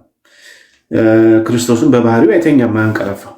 የተኛው ሰው በሆነበት ነው፣ ወይም ሰው ስለሆነ ስጋን ስለተዋደ ከስጋው የተነሳ ተኛ ተባለ እንጂ መለኮቱ አምላክነቱ ተኛ አልተባለ። እዛው ክፍል ላይ ማነው ክርስቲያን የከፈተው ላይ እዛው ክፍል ላይ ሰዎች እኮ ይመሰክራሉ። ምን ብለው ይመሰክራሉ? እንዲያስ ምንድን ነው ማዕበልን ጸጥ የሚያደርግን ማዕበል የሚታዘዝለት ይሄስ ማን ነው ብለው ይመሰክራሉ ለክርስቶስ። እዛው ክፍል ላይ አንብብላቸው ክርስቲያን፣ ምናልባት ተገርመው ማለት አስቀድሞ ሰለሞን ያለው ማለት ነው። አስቀድሞ ሰለሞን ማን ነው ይሄ ብሎ ራሱ እዛ ሲገረምበት ነበር። ማዕበላት እንኳን የሚታዘዙለት ይህስ ደግሞ ማን ነው እስኪሉ ድረስ ሰዎች ነው የመሰከሩት። ስለዚህ ክርስቶስ የተኛው ሰው ስለሆነ ነው። ሰው በመሆኑ እኮ ብዙ ነገር በላ ተብሏል፣ ደከመ ተብሏል፣ ሞተ ተብሏል፣ ተሰቀለ ተብሏል። ይሄ በሰውነቱ ያደረገው ሰው። ሁለተኛ ቆሮንቶስ ላይም እስቲ እዛም በመሆኑ ሁለተኛ ቆሮንቶስ 5:16 ላይ ክርስቶስ በስጋ የሆነ እንደሆነ ብናውቅም ከእንግዲህ ወዲህ ግን እንዲያናቆም ይብሏል። ስለዚህ ክርስቶስ በስጋ ወራት ያደረጋቸው ነገሮች ስለኛ ብሎ ደካማ ተብሏል፣ ስለኛ ብሎ የባሪያን መልክ ያዘ ተብሏል። ያ ስለኛ ያደረጋቸው ነገር ነው እንጂ እሱ ማድረግ ስለሚገባው ወይ ባህሪው ስለሆነ አይደለም። በባህሪውማ ባህርን የሚያዝ ነው፣ ውቅያኖስን ጸጥ የሚያደርግ ነው። አንብበው እስቲ እና እኔ እንትን ከምልህ ያ እጅግን ፈሩና እንግዲህ ነፋስንም ባህርንም የሚታዘዙለት ይህ ማን ነው ተባባሉ። ተመልከቱ፣ እዛው ክፍል እሱ ያመጣው ክፍል ላይ ነው እንግዲህ ሙስሊሞች ብዙ ጊዜ ኢየሱስ ተኝቷል፣ አምላክ ይተኛል ይቀሰቀሳል የሚሉት ክፍል ላይ እዛው ወረድ ብሎ ሰዎቹ ምስክርነት ሲሰጡ ንፋሳትን ባህራትን የሚታዘዙለት ይህስ ማን ነው ብለው ይመሰክራል። ንፋሳትንና ባህርን ማዘዝ የሚችል ማን ነው? አንድ እግዚአብሔር ብቻ ነው። ስለዚህ ክርስቶስ ባህሪው ፈጣሪ ነው። በፈጣሪ ባህሪው ያዛል፣ ይቆጣጠራል። እንደ ሰውነቱ ደግሞ ተኛ ብለን እንናገራለን ማለት ነው። ስለዚህ ሰውነቱን ላይ ብቻ አታተኩሩ ለማለት ነው። ይበቃ። እፎይ እሺ፣ እኔ አሁን ልጠይቅ።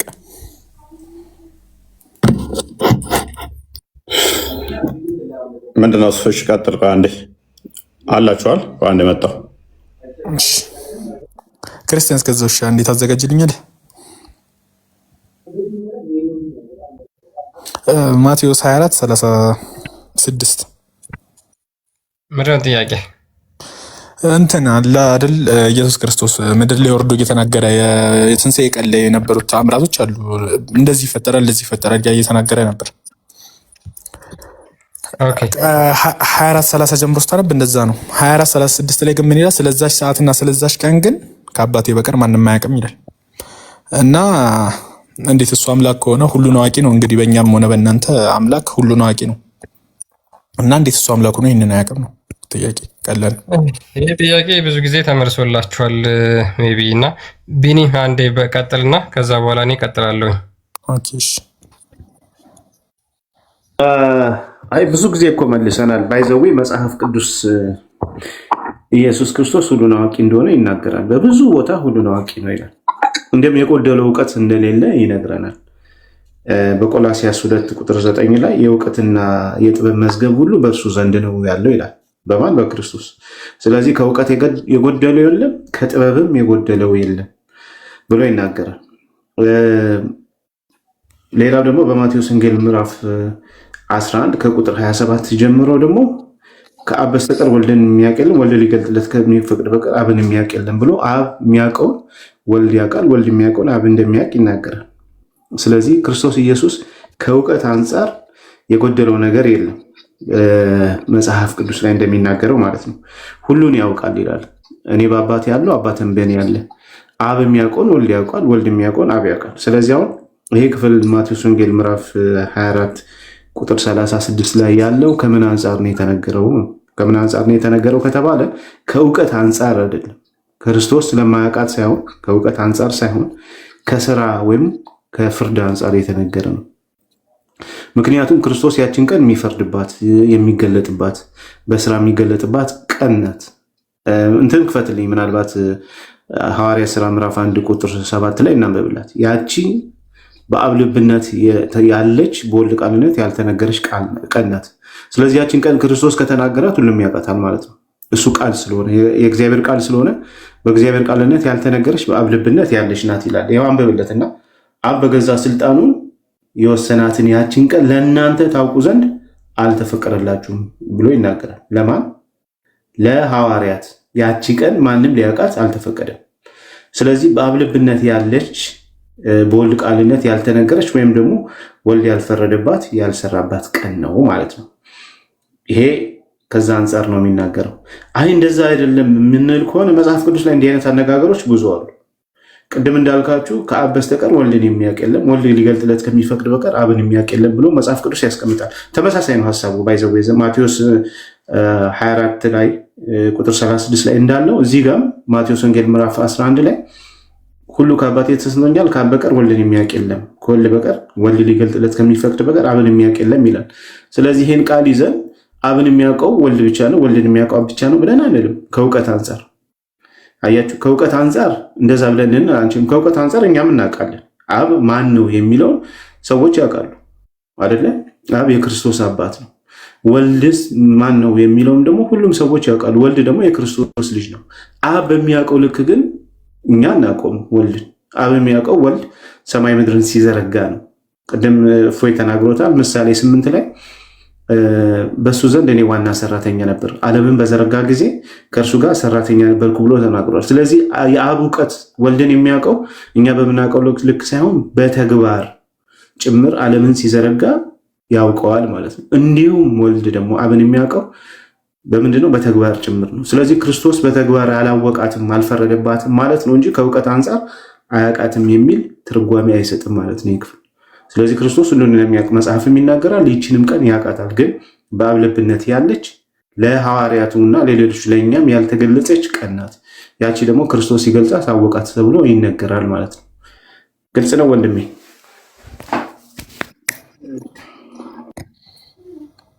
እሺ፣ ከዛ ሌላ ጥያቄ ደግሞ ልቀጥል እስኪ።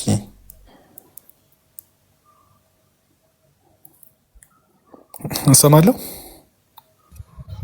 አንድ ጊዜ ሜቢ ቢኒ ያለው ላይ ለመጨመር ያክል ያው በቃ እጅግ በጣም በርካታ ቤተክርስቲያን አባቶች የፈቱበትም እንደዛ ስለሆነ ትክክለኛው የመጽሐፍ ቅዱስ አውዱን ብትረዳው በነገራችን ላይ በግልጽ ይነግራል። ክርስቶስ ኢየሱስ ከመጀመሪያው ጀምሮ ስለሚሆነው የምጽአት ቀን እስኪመጣ የትንሣኤ ቀን እስኪመጣ ድረስ ስለሚፈጠሩ ነገሮች በሙሉ እየተናገረ አስረድቷቸው ነው መጨረሻ አካባቢ ያን ያላቸው ማለት ነው።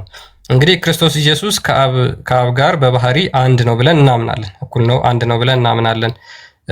እውቀት ሁሉ በእውቀትም በባህሪም በህሉናም ከአብ ጋር አንድ ስለሆነ ያችን ቀን እሱ ራሱ የፈጠራት ያችን የምጽአት ቀን ራሱ የምትመጣበትን ምክንያቱም ክርስቶስ ኢየሱስ ራሱ የቀን ጌታ ነው፣ የቀን ፈጣሪ ስለሆነ ማለት ነው። እርሱ የቀን ፈጣሪ የቀን ጌታ ሁሉን አዋቂ መሆኑን በዚህ ማረጋገጥ እንችላለን። ሜቢ ቆላሲስ ምዕራፍ 2 ቁጥር 2 ላይ አንዴ ያለውን ላንብብልህን ነው። አንድ ሁለት የመጽሐፍ ቅዱስ ጥቅሶችን ሰጣለሁ። ምን ይላል? እሺ፣ ልባቸው እንዲጸናና በፍቅርም ተባብረው በማስተዋል ወደሚገኝበት ወደ መረዳት ባለጠግነት ሁሉ እንዲደርሱ የእግዚአብሔርን ምስጢር እርሱም ክርስቶስን እንዲያውቁ እጋደላለሁ።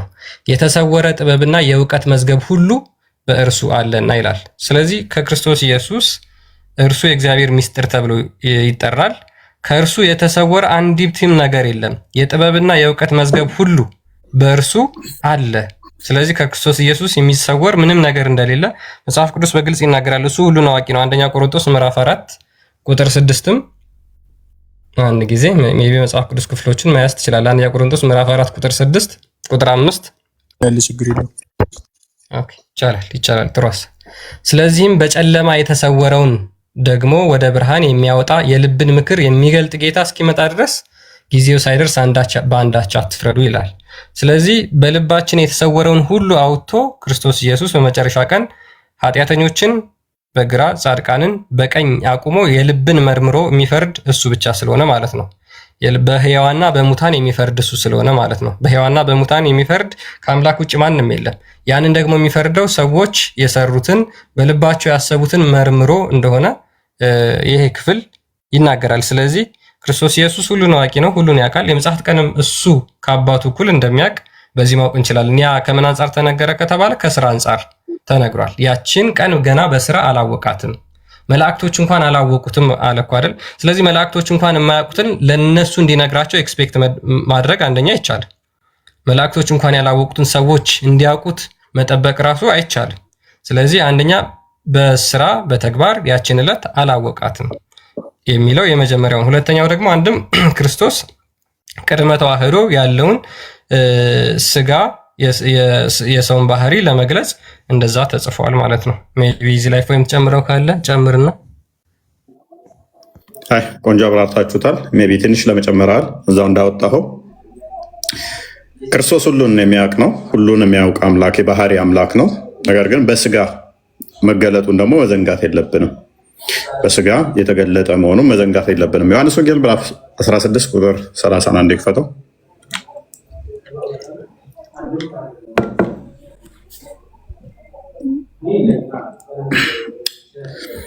ኦኬ ሁሉን እንደምታውቅ ማንም ሊጠይቅህ እንዳትፈልግ አሁን እናውቃለን። ስለዚህ ከእግዚአብሔር እንደወጣህ እናምናለን አሉት።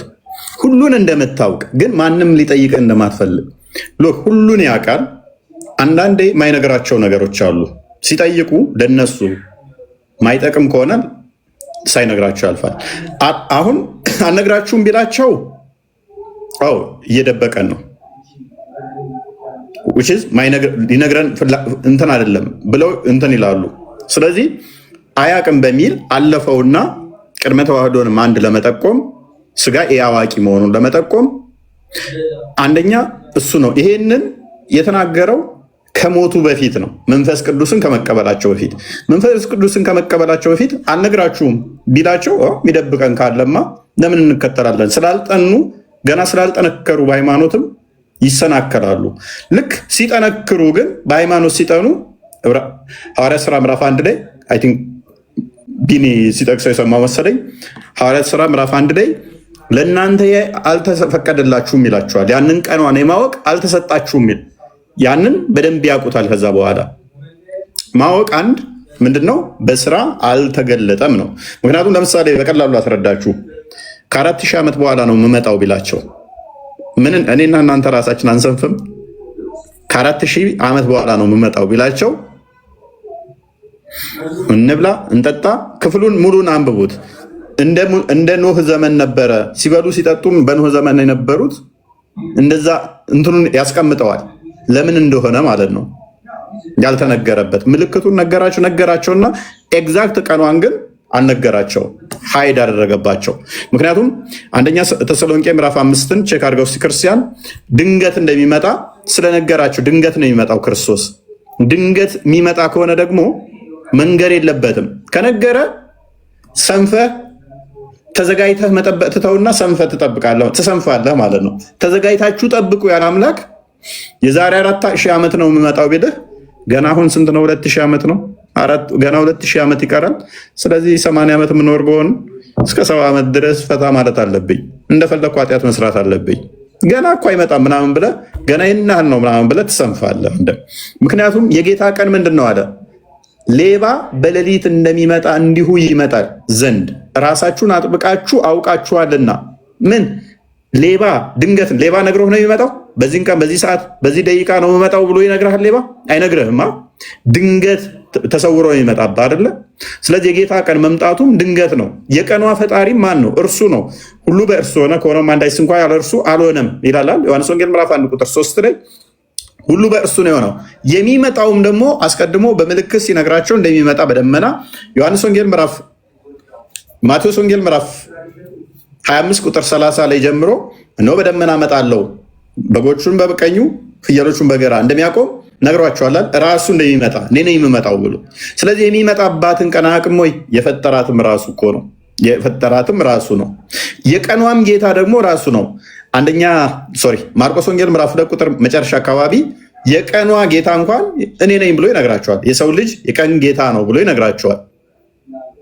የቀኗ ጌታ ማን ነው? ማርቆስ ወንጌል ምዕራፍ 2 ወደ መጨረሻ አካባቢ ላይ ወደ 34 ነው ምናምን አካባቢ እንዲሁም ደግሞ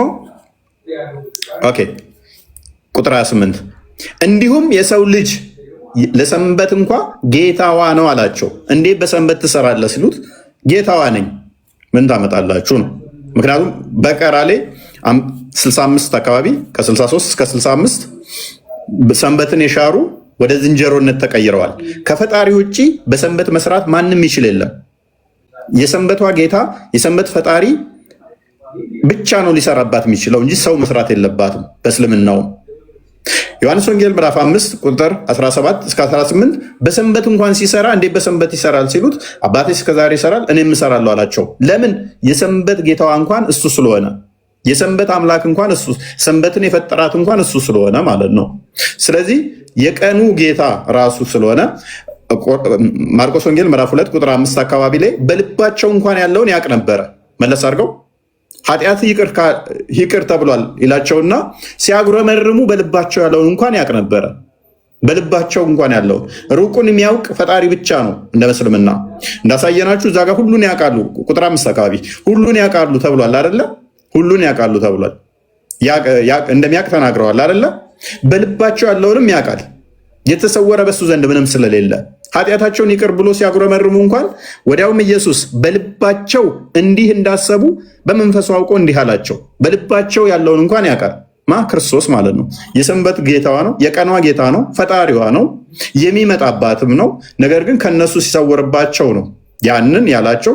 ከነሱ ሲሰወርባቸው የባህሪ ልጁ ስለሆነ አብ የሚያውቀው ሁሉ አብ ያለው ሁሉ የኔ ነው ስላለ የኔ የሆነ ሁሉ የአብ ነው ስላለ ማለት ነው።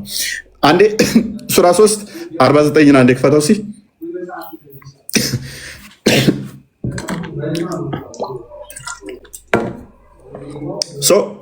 የአብ ልጅ ስለሆነ ሁሉን ያውቀዋል።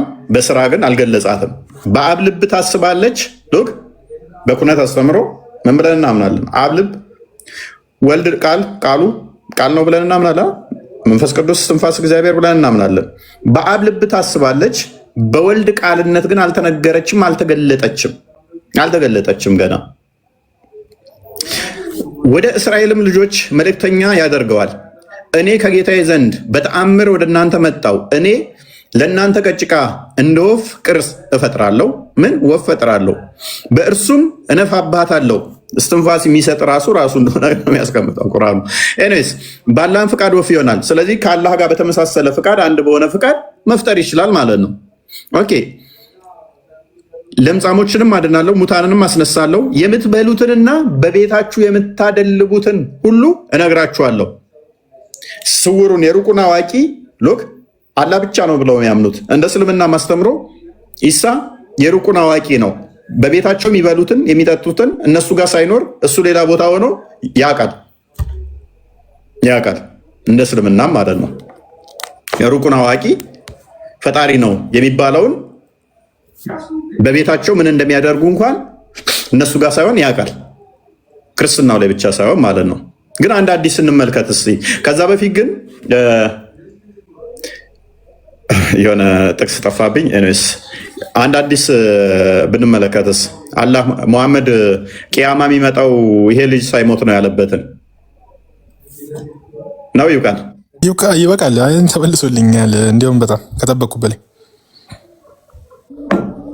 ሙሐመድ ይሄ ልጅ በህይወት ከቆየ ይሄ ልጅ ሳይሞት ቅያማ ይመጣል ብሎ ነበር። ልጁም የለም ቅያማም አልመጣም ለማለት ነበር። ኤኒዌይስ እሺ ልቀጥል። ሌላም ጥያቄ አለኝ። እፎይ መሐመድ ይቀጥል። መሐመድ ይጠይቅ። መሐመድ አለ።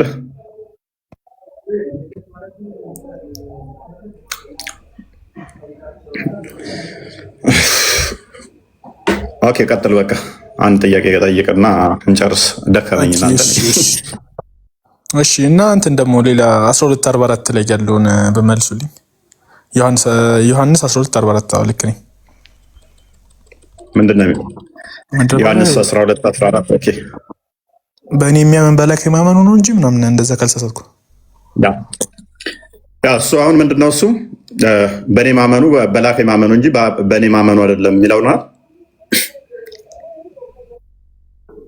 በላከው በሎክ ምን ብለው እነኛ በእሱ ማመን በአብ ማመን አይመስላቸውም ነበረ። በወልድ ማመን በአብ ማመን አይመስላቸውም። ስለዚህ በእኔ ስታምን በአብም እያመንክ ነው የሚለውን እየነገራቸው ነው። በእኔ ማመኑ አላቸው እኮ ማመን አላቸው፣ እመኑ አላቸው። ከዛ ካላቸው በኋላ በእኔ ማመን ሳይሆን በላከኝ ማመን ነው አላቸው አይደለ? በአብም ማመን ነው። which is በእኔ ብቻ ሳይሆን የምታምኑት በአብም ታምናላችሁ ነው። አብንም ታምናላችሁ። ምክንያቱም አብ በእኔ እንዳለ እኔ በሱ አለሁና እሱ በእኔ እንዳለ እኔም በሱ አለሁና የእሱ የሆነ ሁሉ የኔ ነውና የኔ የሆነ ሁሉ የእሱ ነውና እነሱ የሚያስቡት እነሱ የመሰላቸው ሎክ በሱ ካመኑ በአብ እያመኑ አልመሰላቸውም ነበርና፣ ስለዚህ ያንን ለመጠቆም ነው። አልተረዳሁም። መልሱን እስኪ ኦኬ ክፈተውና፣ እሺ ክፍሉን ክፈተው።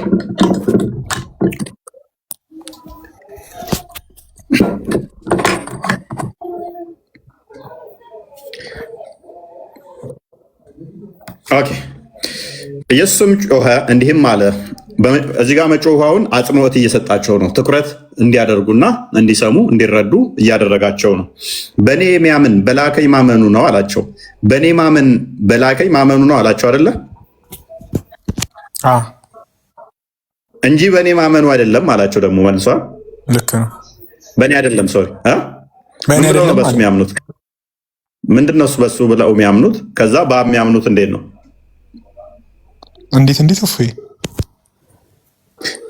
በእኔ የሚያምን በላከኝ ማመኑ ነው እንጂ በእኔ አይደለም አላቸው አለ። በእኔ አይደለም ይላል። ስለዚህ በእኔ ብቻ ሳይሆን የምታምኑት በአብም ማመናችሁ ነው። በእኔ ብቻ አይደለም እያላቸው ነው። በአብም ታምናላችሁ። ምክንያቱም በእኔ ማመን ብሏቸዋል። ሌላም ደግሞ ጥያቄ ለምን ላከኝ ይላል። የላከኝ ለምን ተባለ ነው? በስጋ ስለተገለጠ ላከኝ ይላል። በራሴ ፍቃድ መጣው እኮ ይላል መልሶ። ከአብ ወጥቼ መጣው ይላል አይደለ? አብ ላከው ይባል ችግር የለውም። መጣውም ራሱም ደግሞ ይላል። ላከኝ ሲባል እንደ ሰውኛ አንዱ ወደ አንዱ ልጅና እንደዚህ ሱቅ ድረስና ና እንደምትለው እንደዛ አይደለም።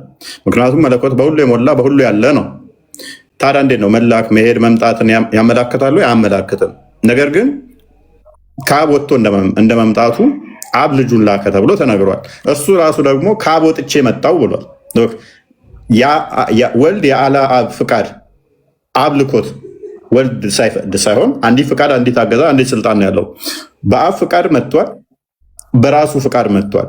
አብ ላከኝ ይላል፣ ከአብ ወጥቼ መጣው ይላል። ስለዚህ ምንም የሚጋጭ ነገር ችግርም የለውም። መላክ የሚለውን ከአንዱ ሱቅ ወደ አንዱ ሱቅ ከአንዱ ቦታ ሲመጣ ወደ አንዱ ቦታ መጉደል እንደዛ አይደለም። እንደዛ እንዳታስብ።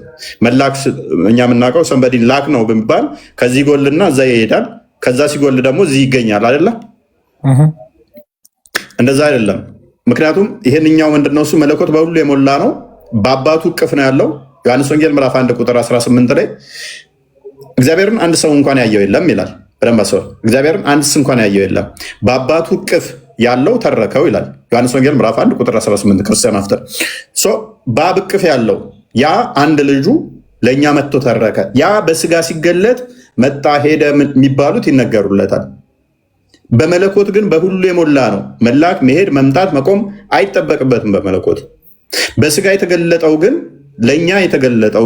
ለእኛ ቤዛ የሆነን ግን እስከ መስቀል ድረስ የወደደን ግን እርሱ በስጋ መጥቷል፣ በስጋ ተገልጧል ማለት ነው። ያ መገለጡን መታየቱን እሱን ነው እንጂ መለኮት የሚሄድ የሚመጣ አይደለም። እስቲል መለኮት በአብ እቅፍ ነው ያለው፣ በአብ ነው ያለው። አብ ቤት በሁሉ የሞላ ከስፔስ እና ፕሌስ ውጭም ነው ያለው። መቼም ቢሆን እግዚአብሔርን ያየው የለም፣ አንድስ እንኳን የለም ይላል አይደለ? በአባቱ እቅፍ ያለ አንድ ልጁ እርሱ ተረከው ይላል። ዮሐንስ ወንጌል ምዕራፍ 1 ቁጥር 10 ላይ በዓለም ነበር ይለዋል። በዓለም ነበር፣ ዓለሙም በሱ ነበር ይላል። እርሱ ቃል ማለት ነው። በዓለም የሞላ ነው። በዓለም ነበር፣ ዓለሙም በእርሱ ሆነ፣ ዓለሙም አላወቀውም ይላል። ያ በዓለም የሞላው በዓለም የነበረው በስጋ ሲገለጥ አብ ላከኝ። ዮሐንስ ወንጌል ምዕራፍ 3 ቁጥር 16 ላይ አብ እንደላከው ይናገራል። ራሱም ደግሞ ከአብ ወጥቶ እንደመጣ ይናገራል። በስጋ መገለጡን፣ ለእኛ መታየቱን፣ መዳሰሱን እርሱን መሰረት በማድረግ ነው ተላከ የሚለው የሚመጣው እንጂ መለኮት በባህሪው የሚላክ የሚነሳ የሚቀመጥ የሚቆም አይደለም።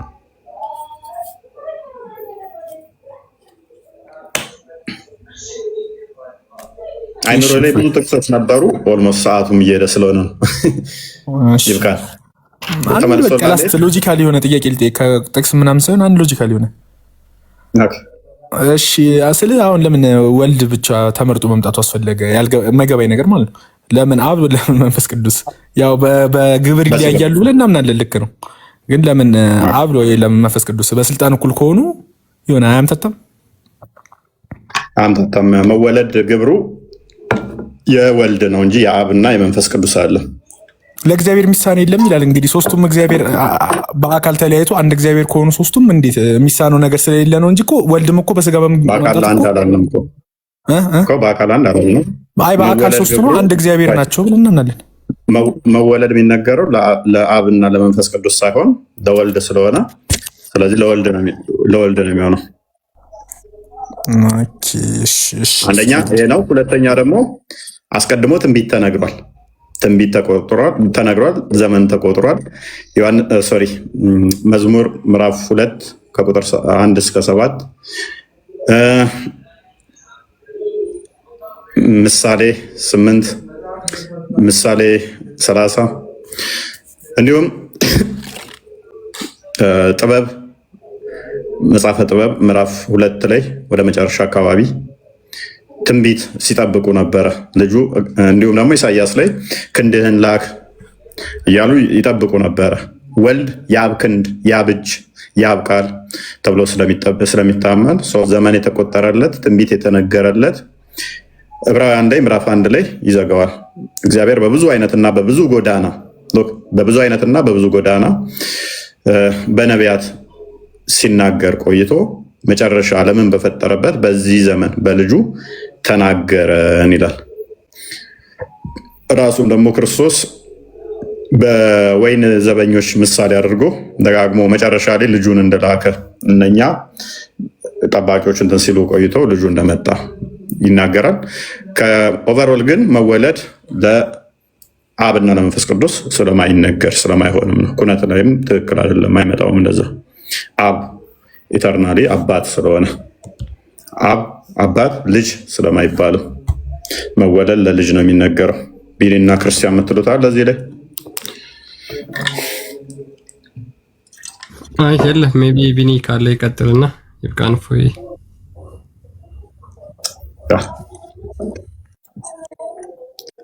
ተናደሩ። ሰላም ደሩ።